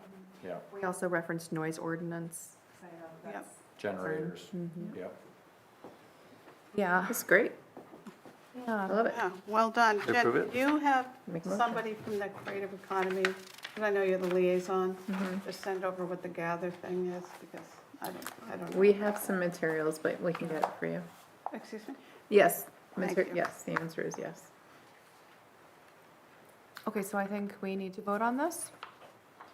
So I will make a motion to approve the food and goods policy with the correction to change the language to remove all mentions of actual town-sponsored events. Second. Okay. Further discussion? I just wanted to add that I know one thing we said is this is nearly a 5-page document, so if the actual form or application is user-friendly, so as not to scare them away, that would be Yeah. great. Yeah, That's smart. yeah. All right, and thank you in advance. All right, so all those in favor? Aye. That was also unanimous. Okay. Let's see, employee survey discussion, pages 97 to 98.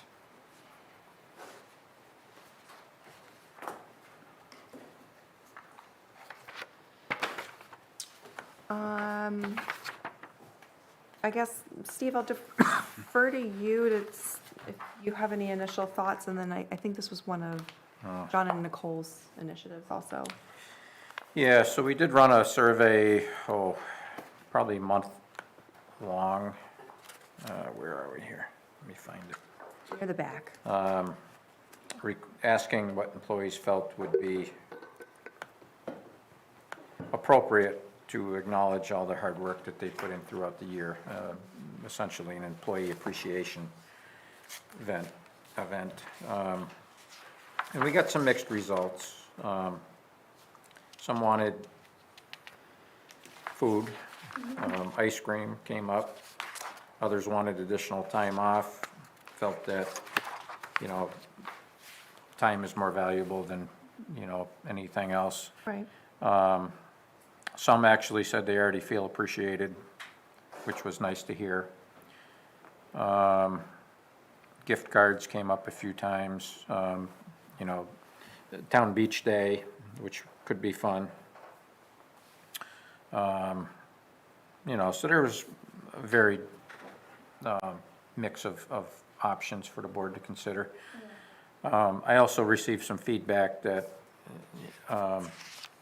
maybe it's time that we fulfill our goals and objectives item and conduct, actually fund and conduct the job description review and salary survey. Some employees felt that that would be more important than, a one-time event or a gift. Show that this board's support for them is much broader and much more widespread. And I agree with that. I know the last time we did one was 2012, and we talked about this during goals and objectives and felt it was important enough to include in the document, but at the time we didn't have any funding identified with that. We were hoping maybe grants could come in. We know we're looking at between $35,000 and $40,000. We have about 130 employees right now. I think we have 65 job descriptions, thereabouts. If we did an appreciation event and we spent $25, $30 on each employee, it would be, a few $1,000s. So it's certainly a big jump, but it's also something that's probably overdue and necessary. Well, it's So- more meaningful. Exactly. And Yeah. so I think it's probably, I think that would send a much stronger message to our employees that they're valued and appreciated, and we're gonna make sure that they're being treated fairly and their salaries are competitive with our surrounding communities. So that's, the 1,000-foot level. We can talk about the individual recommendations, but at this point, I think I'm going to recommend that we table this event planning and we move on to try to figure out how we can fund, a complete HR item to go over job descriptions and salaries.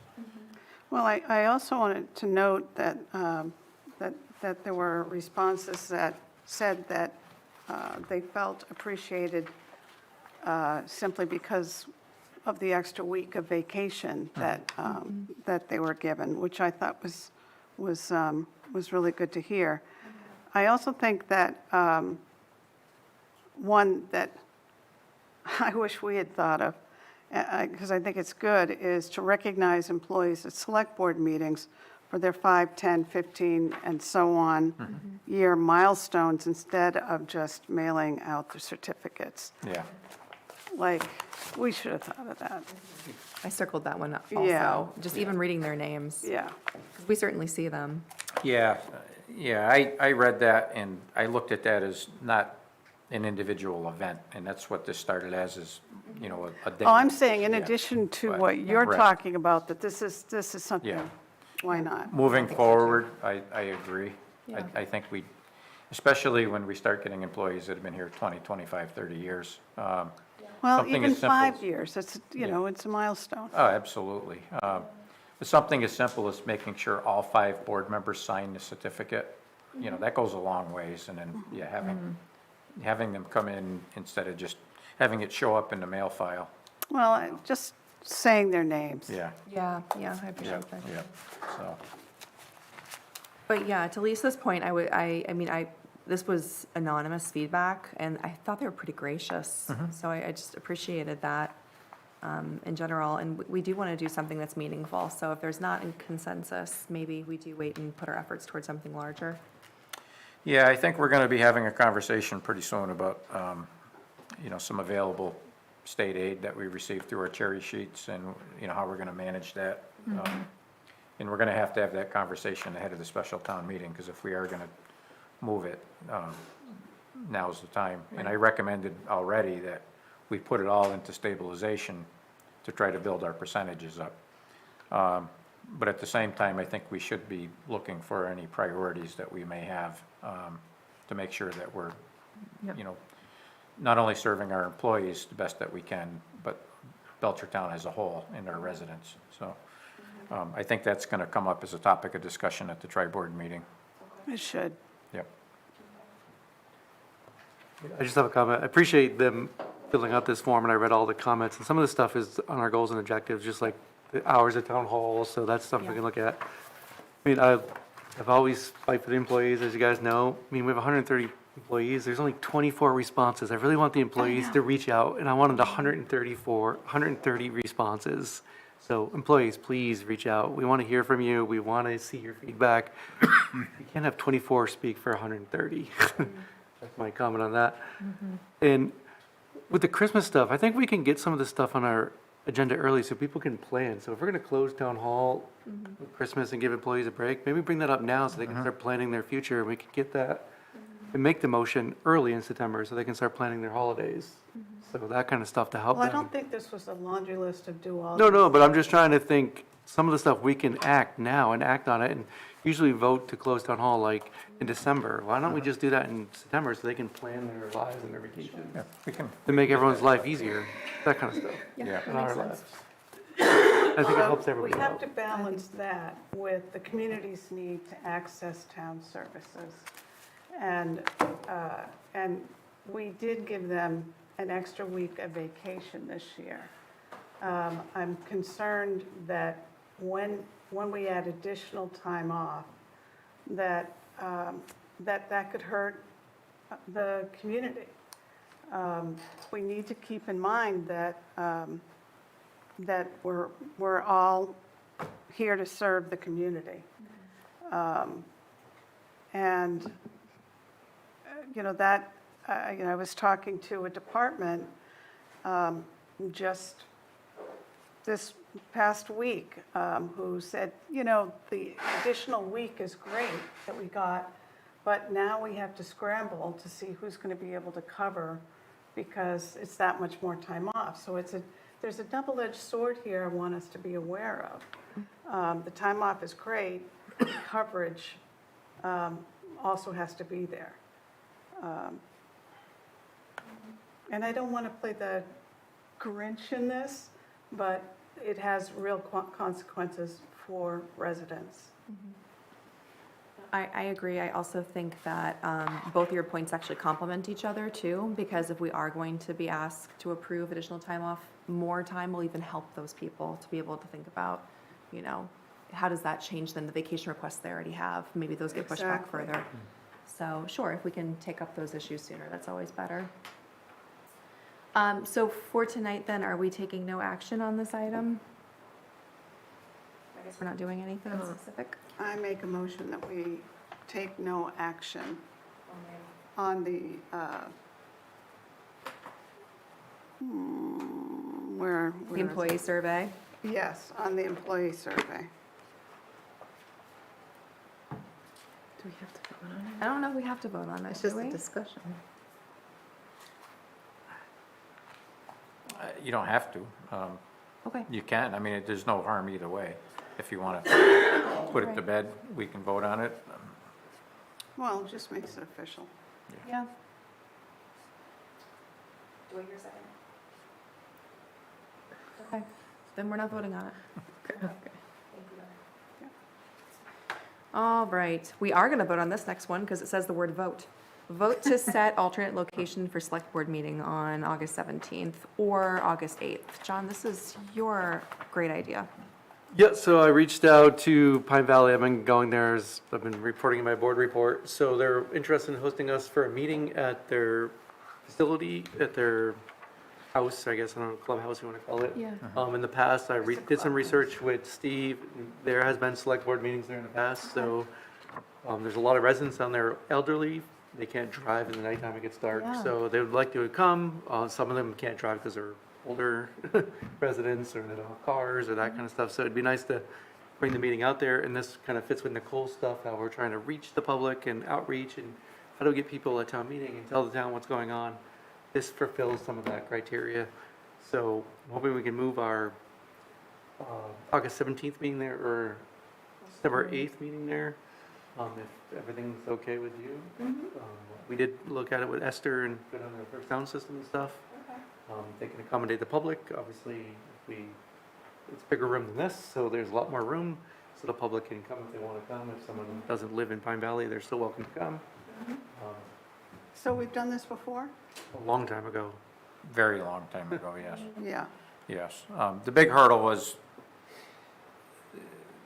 with all the technology surrounding I know, I'm meetings now. thinking that. Yeah. But we did reach out to Kevin Hannon and Esther, and they are confident that they can make this work with enough advance notice. We did reach out to Pine Valley. I think, John, you sent an email if they had a preference between the two dates, and I don't think they gave us one yet, so. I think they're just waiting on us to vote on either one. I think if we could approve both of them, then they could be flexible and we have enough time to post their meeting and their location. Then they could accommodate based off of that, if that makes sense. If something, say there's a hiccup or something and we can't do the 17th for some reason, we'd always fall back on the 8th. Would be my thought. So why don't we approve the 17th and we do a rain date on Okay. just August September. 17th? Yeah. Yeah, I agree. I actually think having that rather than the September date, it feels like something we could do more in the summer and then get back in the fall in our regular space. Okay. Very next meeting. Yeah. So we do need to vote on that, Steve? Yeah, absolutely. I make a motion, we have an alternate location for our select board meeting on 8/17/2026 at Pine Valley Plantation. I second? Discussion? So I think we're all gonna be here. I don't think anyone's on Is vacation. Nicole here? I think she is, yeah. I think she said she was back. Yeah. Yeah. Okay. All right, all those in favor? Aye. That was also unanimous. The only question I have on that, Steve or Sherry, do you want to send an official? Or, I mean, I can too, but if it wants to come from. Yeah, you we can let guys. them know. yeah. And then, Just will you make sure you give us the exact address? Yeah, I'll give the I don't address and. Go you where I give that. believe I think I'm going, Yes. and I've gone to the wrong location. Thanks. Thank you. I did vote yes on this, but I do have a question. Are we setting precedent by doing this? Are there other communities that would want us to do this too?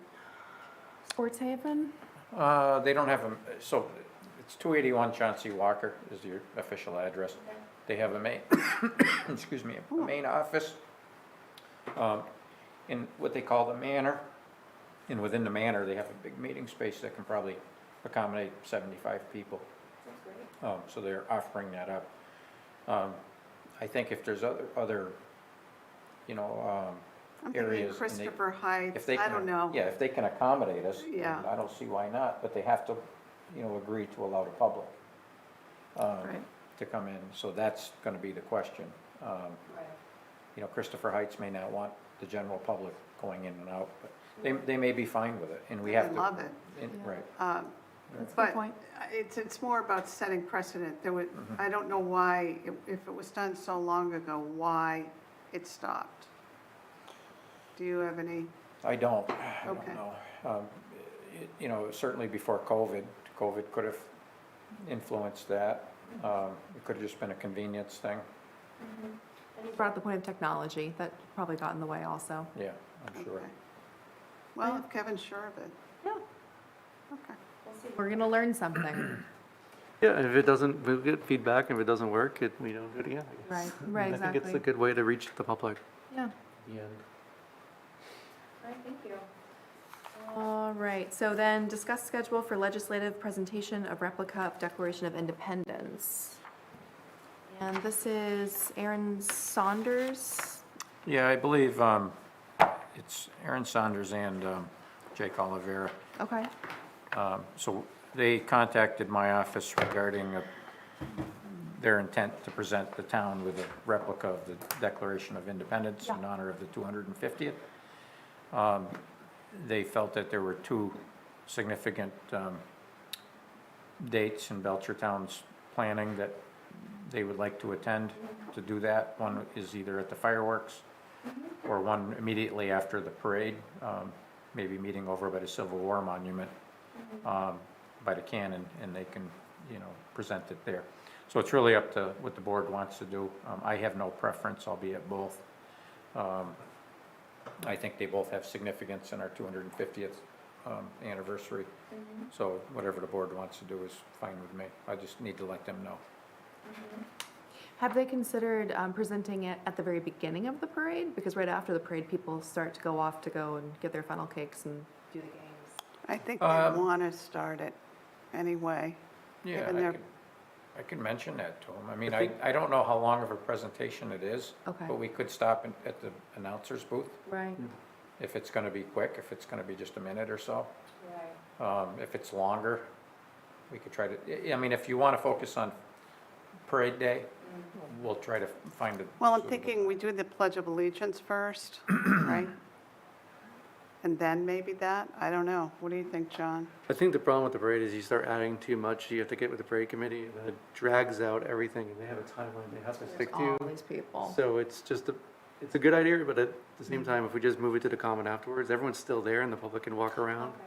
It's just, the parade is just so long. Massive. You stop and do one more thing. Well, We have to organize that with the parade committee and then add that into the more planning, if that makes sense. Sure. Granted, 5 minutes doesn't seem like a lot, but it does, 5 minutes and adds Well, and 20 they minutes. like to talk.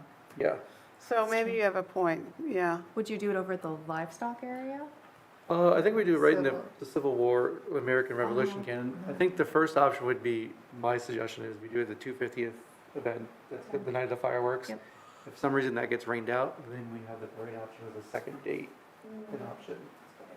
Is my, So you're saying like after we go all through the whole parade, then we hot foot it back up Yeah. to the Civil War Eh, Monument? yeah, then and 12 do o'clock a the fair thing? officially opens, the gazebo's right there. It's kind of like Yeah. the town center, that true center area. The Yeah, public can because walk there's by. nothing that's right there. No, we so can that open would the be fence and we perfect. can all go inside the fenced-in area Yeah, if we wanted to do something right there. Yeah. But I thought if the governor does come, it'd be a perfect opportunity at the 250 event to do something like You that. have the logistics on this, you and Nicole. Yeah. That was our first option, was there, the Okay. 250th. Then the rain day would be if somehow Jake and Aaron couldn't make it, but currently they're gonna make it to Okay. the fireworks as we have the rain day Okay. at the parade. Okay. As long as the select board is No, that- present, as long as most of us are present. Yeah, is and our so if it's thought. at fireworks, will there be enough lighting on them Yep. for the presentation? Yep. Okay. I think that makes, like, really Yeah. good sense, yeah. Yeah. Yeah, I like it. It has a better flow. Makes sense to me. All right, do we need to formalize and vote on this? We don't need to vote, I was just Have for a discussion. discussion item, so we could all Yeah. be Great, present and make sure our calendars align, and no, sounds good. if at least 90% of us were there, 3 of us were there, we can. Yeah. Yeah, and just, since you're planning most of this, just let us know what time you need us to be present for firework night, when you know. Yeah, we're trying to get the timeline Yeah. ironed out with that. No, Once that we get sounds the great. firework vendor, then we can build everything backwards from there. How's the fundraising going on that? We have all the money, That's wonderful. yes. Okay. Okay, cool. I think that's everything, so now we're gonna move into town manager's report. Great, and I'll try to be quick. I endorsed warrants. I did hold a department heads meeting. I met with the town accountant to discuss financial policies. She has been working on a series of financial policies. She's going to present them to the finance committee for review and comment, and hopefully get a recommendation from the finance committee to the select board to either approve or make changes as you see fit. So she is working on that. That's something that was in her DLS report, all the way back to, the 2021 review. Awesome. I did meet with the EDIC Chair, MassDevelopment, and a housing developer who may have interest in Carriage Grove. There's a little bit of a typo there, I just realized. I also attended the Trestle Bridge Repair Project kickoff meeting. We got a MassTrails Grant to repair the Trestle Bridge on the Mass Central Rail Trail section down by Route 181. It's between Route 181 and North Washington Street, so that should be starting. The contractor feels it's about 3 weeks' worth of construction, so it's going to be down for a minimal amount of time. Not terrible, though. Not at all, and they are well aware that the Mill Valley Snowmobile Club wants to use it as soon as the snow starts. They're ready. Pressure's on. I met with an insurance agent regarding potential litigation against the town. What's that all about? It's potential litigation, so I will talk to you about that one-on-one, Okay. okay? Another typo, I did attend the MassTrails Grant MCRT Section 1C kickoff meeting. That Section 1C is the piece that runs between Maple Street and George Hannum. We also got a grant through MassTrails to do design work on that. So we're going to be advancing that design, and that should begin any time now. We're just waiting on our consultant to get us their final contract. I've been working on the sale of 6 Berkshire Ave. Stay tuned on that. I'm not sure when we're going to close. I did. Any further along? No, I'm not. I'm still going back and forth with council. I conducted interviews for the Community and Economic Development Planner position. I opened up RFPs for the Cultural District Coordinator. I met with Jacob Robinson from the Amherst Area Chamber of Commerce to discuss economic development. We had a really good conversation, which shifted a little bit towards partnerships with Pathfinder, which was encouraging. Exactly. So I'm going to be setting up a meeting with him and Eric Duda at some point to talk about, how they can work together. And I did talk to Eric, I think later on down here, I reported about that as well, but he is more than happy to do so. So Eric is interested in partnership opportunities. He said he'll talk to anybody after September 1, but right now he is. Oh, I know, but that's a Yes, good sign. very interesting. I did meet with the communications team regarding ADA compliance.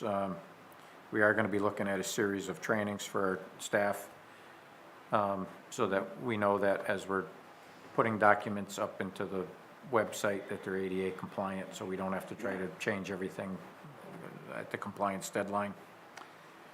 I had a meeting with Tony Morales from the UMass economic team, Chancellor's office, about future opportunities and economic development here in Belchertown. And is there an interest? Or are we still in the intro stage? Well, I think we're still in the intro stage. That's We're fine. still pursuing opportunities, Okay. and just trying to, build relationships, I think. Yeah, Yeah. excellent. I did attend a Complete Streets Priority Project Ranking meeting. As you're aware, we gained Complete Streets status a year ago as part of the goals and objectives. And now our task is to come up with projects and rank them so that we can start applying for grants. We have a bid protest for the Hop Brook Culvert project on Warren Wright Road. So we did have a legal briefing on that. That bid protest is with the Attorney General's office, and we will probably not know till September if we're going to be successful. And as promised, I met with Eric Duda, Pathfinder Regional School District. Took a quick tour of Cold Spring through the construction. It was a good meeting. He is very encouraged about partnering with the town on projects, collaborating on economic development, and is also suggesting that there will be space available for town events when we need it. Phenomenal. He was more than gracious about the parade and fair day. He knew that the fair committee uses the parking lot and driveway, and he was happy to have them there.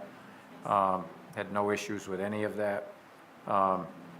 And he said he knows that many of you are probably chomping at the bit to, have a tour and check things out. And he said, as soon as they get students in there, he'll be reaching out. But right now, he said he's just over his head with But trying to keep up with it. he's on time? Like Yeah, he's yeah. where he needs to be? Oh, He that's feels excellent. that he is, yes. And he has a great vision for the future of the building. He already has a space laid out for an elevator, and, he's really just rocking and rolling in there, so it was good to catch up with him. The town's electrical supply contract is up this calendar year. This is not the residential aggregate, this is the town aggregate for our buildings. We're currently paying about 11 cents a kilowatt hour, and for generation, I'm going to suggest that it's probably going to be 14 or 15 cents when we renew. It's a big jump. But, right now fuel is up. There's a lot of conflict in the Mideast, so we're expecting a significant jump. There are a lot of residents that are very concerned. They're paying like triple the amount that they had paid in previous years. Well, if they're on the town aggregate, they shouldn't be. They should be paying less. We just, I'm not sure exactly what the numbers are, but I believe it's about 3 cents less on the Belchertown Energy Choice than going through the standard option of National Grid. So like residents, when we are due for renewal, do we go out to bid and look Yes. at, okay. Yeah. This So we- might be a good time to push that program again, though? They are, Because- they're doing outreach. Okay. Yeah. So if people are not signed up for that, they should be. The problem is unless they entered into the let me back up. These are two very separate Different things, programs. right. The town aggregate is our buildings, including the schools. Yes. So we were aggregating our power and bidding it 15 years ago. Last year, about 18 months ago, the town aggregated and bid on behalf of the residents. So on the website, that's Belchertown Energy Choice. People who are signing up for that now don't get the rate that they did if they had signed up 18 months ago. So they may not see all of the savings that those people are, but that was a 39-month commitment, that contract. So there's still about 2 more years for the people who signed up day one. Okay. So that's the good news, because electrical prices have gone up and we've been sheltered from that for the most part. And that's just on the generation side. But if they did switch over, they would see They would- a decrease. Potentially, they would see some savings, yes. yeah, yeah. I don't know I'm what just the- trying to sell your program. Yeah, I don't know what the current rate is, but yes. Okay, Potentially, they should, yep. okay. Yep.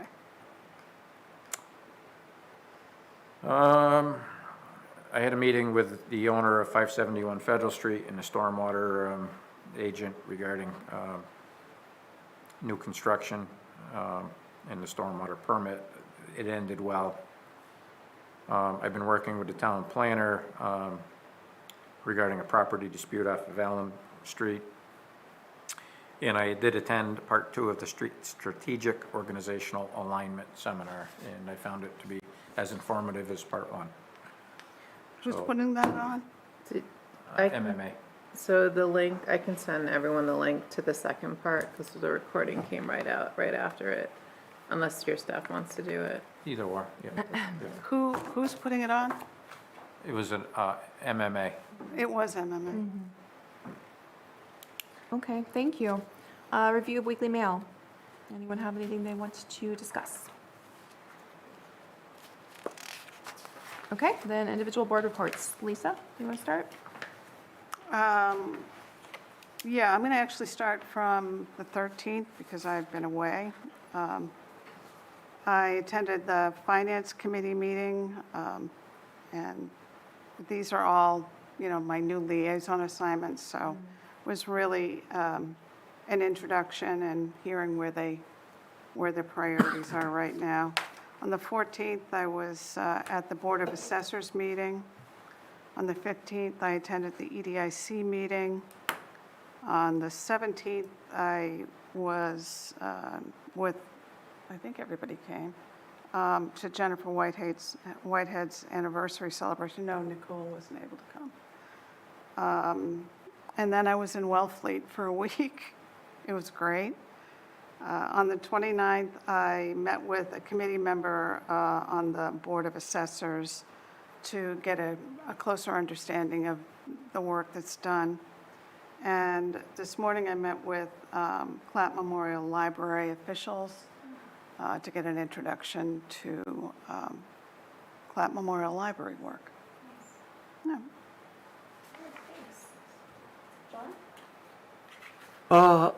Attended 22 July, attended the Aging Dementia Friendly Implementation Group. Same thing, that follows that as a council on aging. They kind of go intertwined now. We're talking about maybe combining age and dementia into the council of aging because it would make more sense, like a subcommittee, because they only meet quarterly and it's Doug's there, DPW's there, so try to get everybody at one meeting would make more sense and it would help. But the big thing I got out of that, just to let everyone know, is there's no public health nurse anymore. I don't know if Steve can comment on this. Oh. The public health nurse from Quabbin Health District resigned. She took the job, then resigned.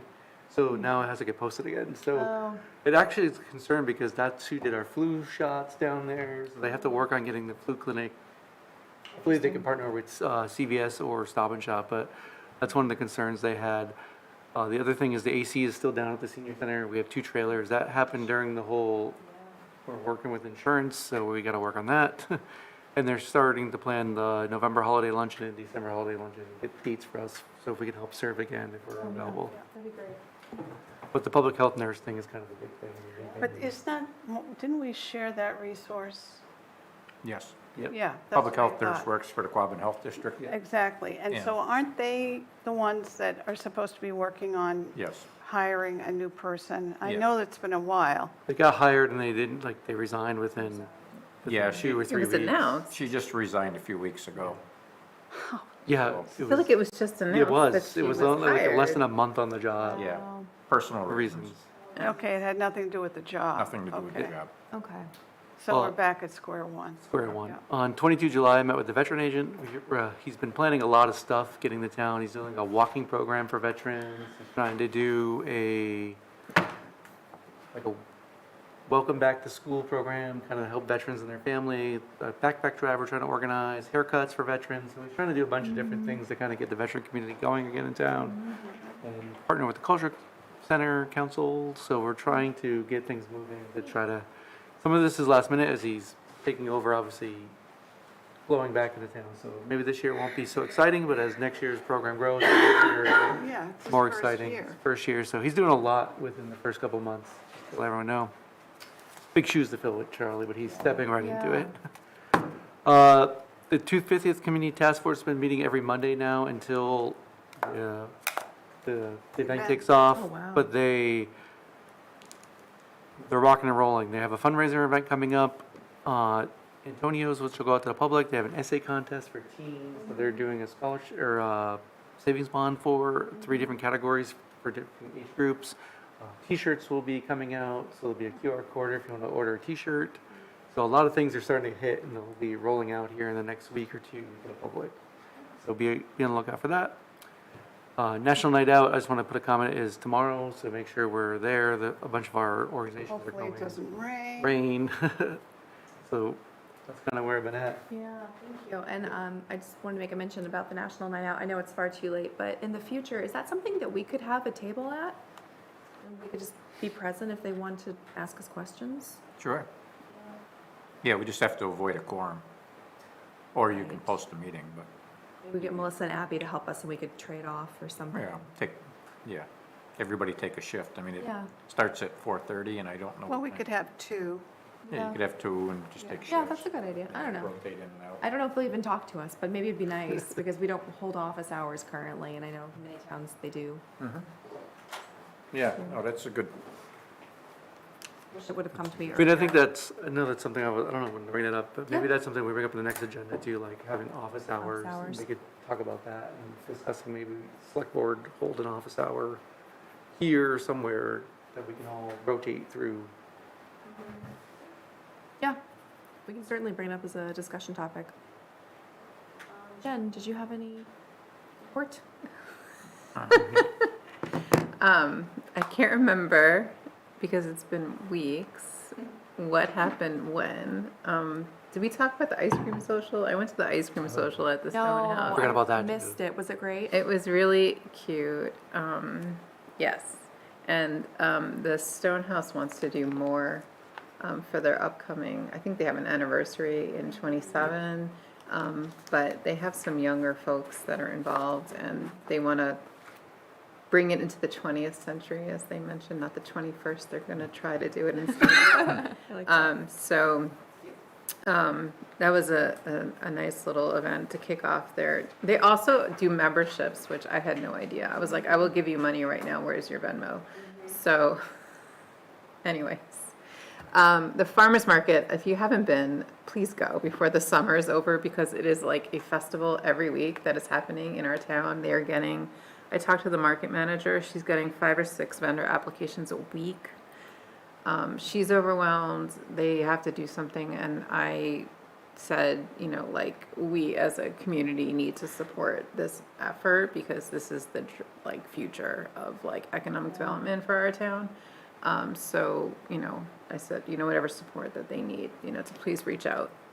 I want to mention the goal is to fill the common one time. So Yeah. we're trying to fill the common. Yeah. Yeah, but it's That's the overwhelming. coolest There's a- thing, yeah, it's Really getting there. is. We're Yeah, I more mean, than it's- halfway. and the market manager has a full-time job, so it's kind of like a, you know, so, Catch-22. Yeah. yeah, so, you know, they, yeah. The townwide tag sale, they had 102 yard sales across town, plus like a vendor set up at the senior center. And on Saturday, the thrift shop was open, and I'd love to know numbers on how the thrift shop did at the senior center. I don't know how the town, I don't know how much money that they fundraised. I think it was on behalf of the library or Lake Wallace, I can't remember. The money I think went it to was one for- of them this time. They alternate where the funds, like they Yeah. raise for the maps and stuff. I Yeah. can't remember if it went to the library. I think it went to the library this year. I think I went to the library this year because Last the year book was Lake sales. Wallace. Yeah. Lake Wallace was the chamber event. Anyways, I mean, this hit some new local newsletter. Like, they've been highlighting Belchertown events, so that's good to see. And then we met with the Family Center chair this morning to talk about some challenges that they're having and what they're going through. So we'll have more of an update on that later.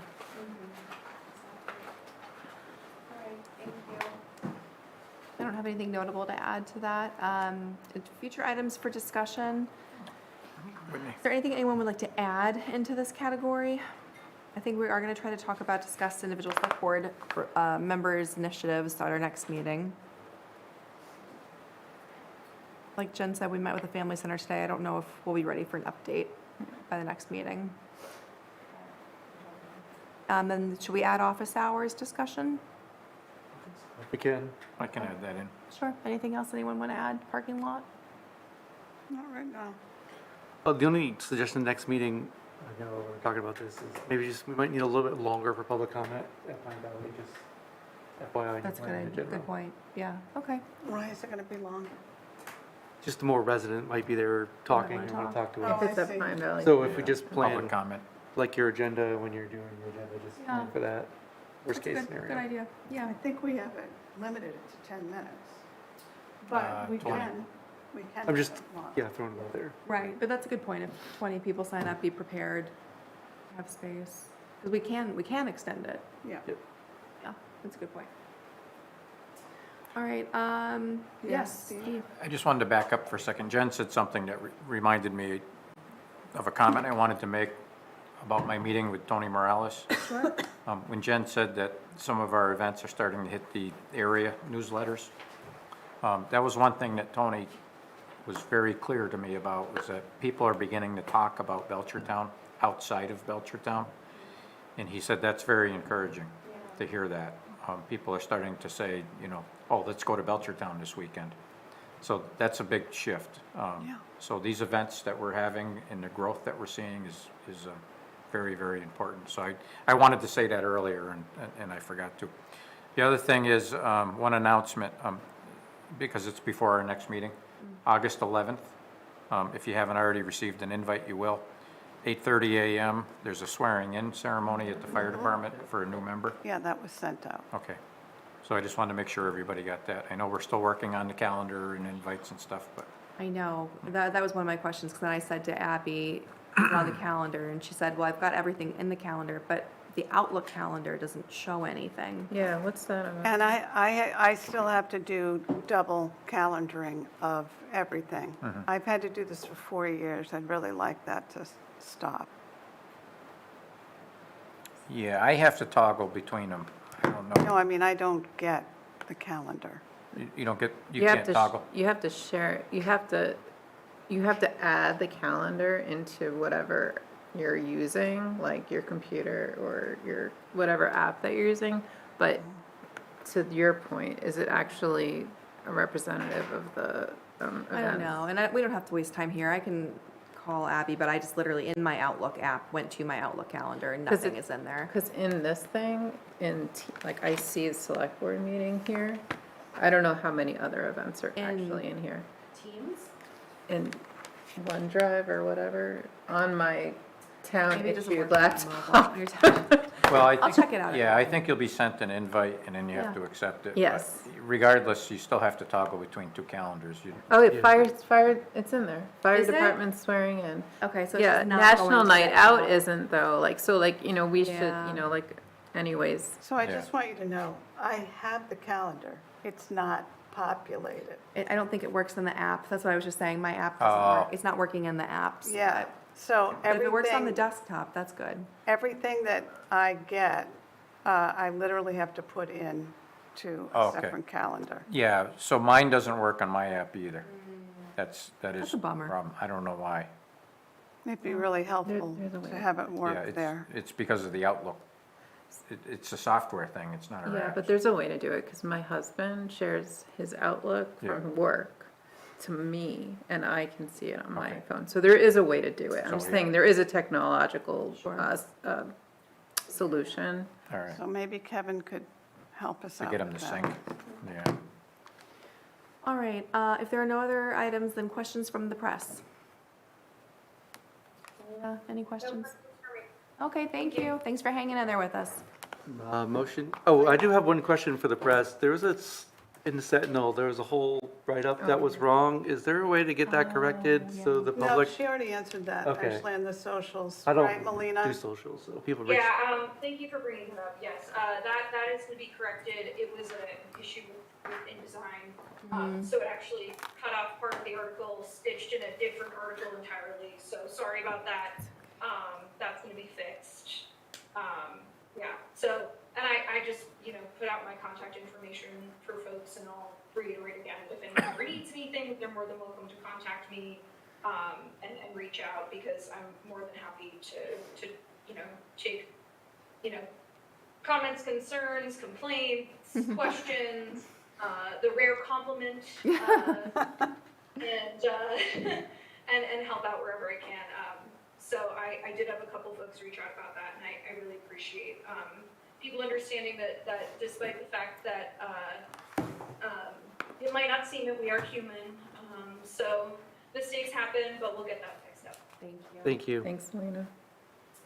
Okay, Motion to adjourn. No, I'm going to make the motion because you've made all the motions tonight. So I make a motion to adjourn. can you actually do that in Robert's rules? Just do motions though. Oh, you made a motion? Nobody Made a motion, no one seconded seconded it, either and one of then them. Lisa said she wants to make a Oh, motion. if nobody seconded Second. it, then yeah, that's fine. Okay, so he seconded Lisa's motion. Okay, all those in favor? Aye. Aye. Yay. Okay, we're adjourned. Just wanted to be on the record. 8:48. Okay. All done. All right, I think. The lessons with that. All right, I think we've got. We just gotta, I have to get Dan to, yeah, we have to notarize that one. Yes, one to notarize. Steve, the certificate is signed by everybody. It is, or? Yeah. Okay, good. I came in early. Bye, nice seeing you. Bye. Good seeing you. I will, because I think I'm the last one to sign it, yes. Great. Which page you need. Is there some-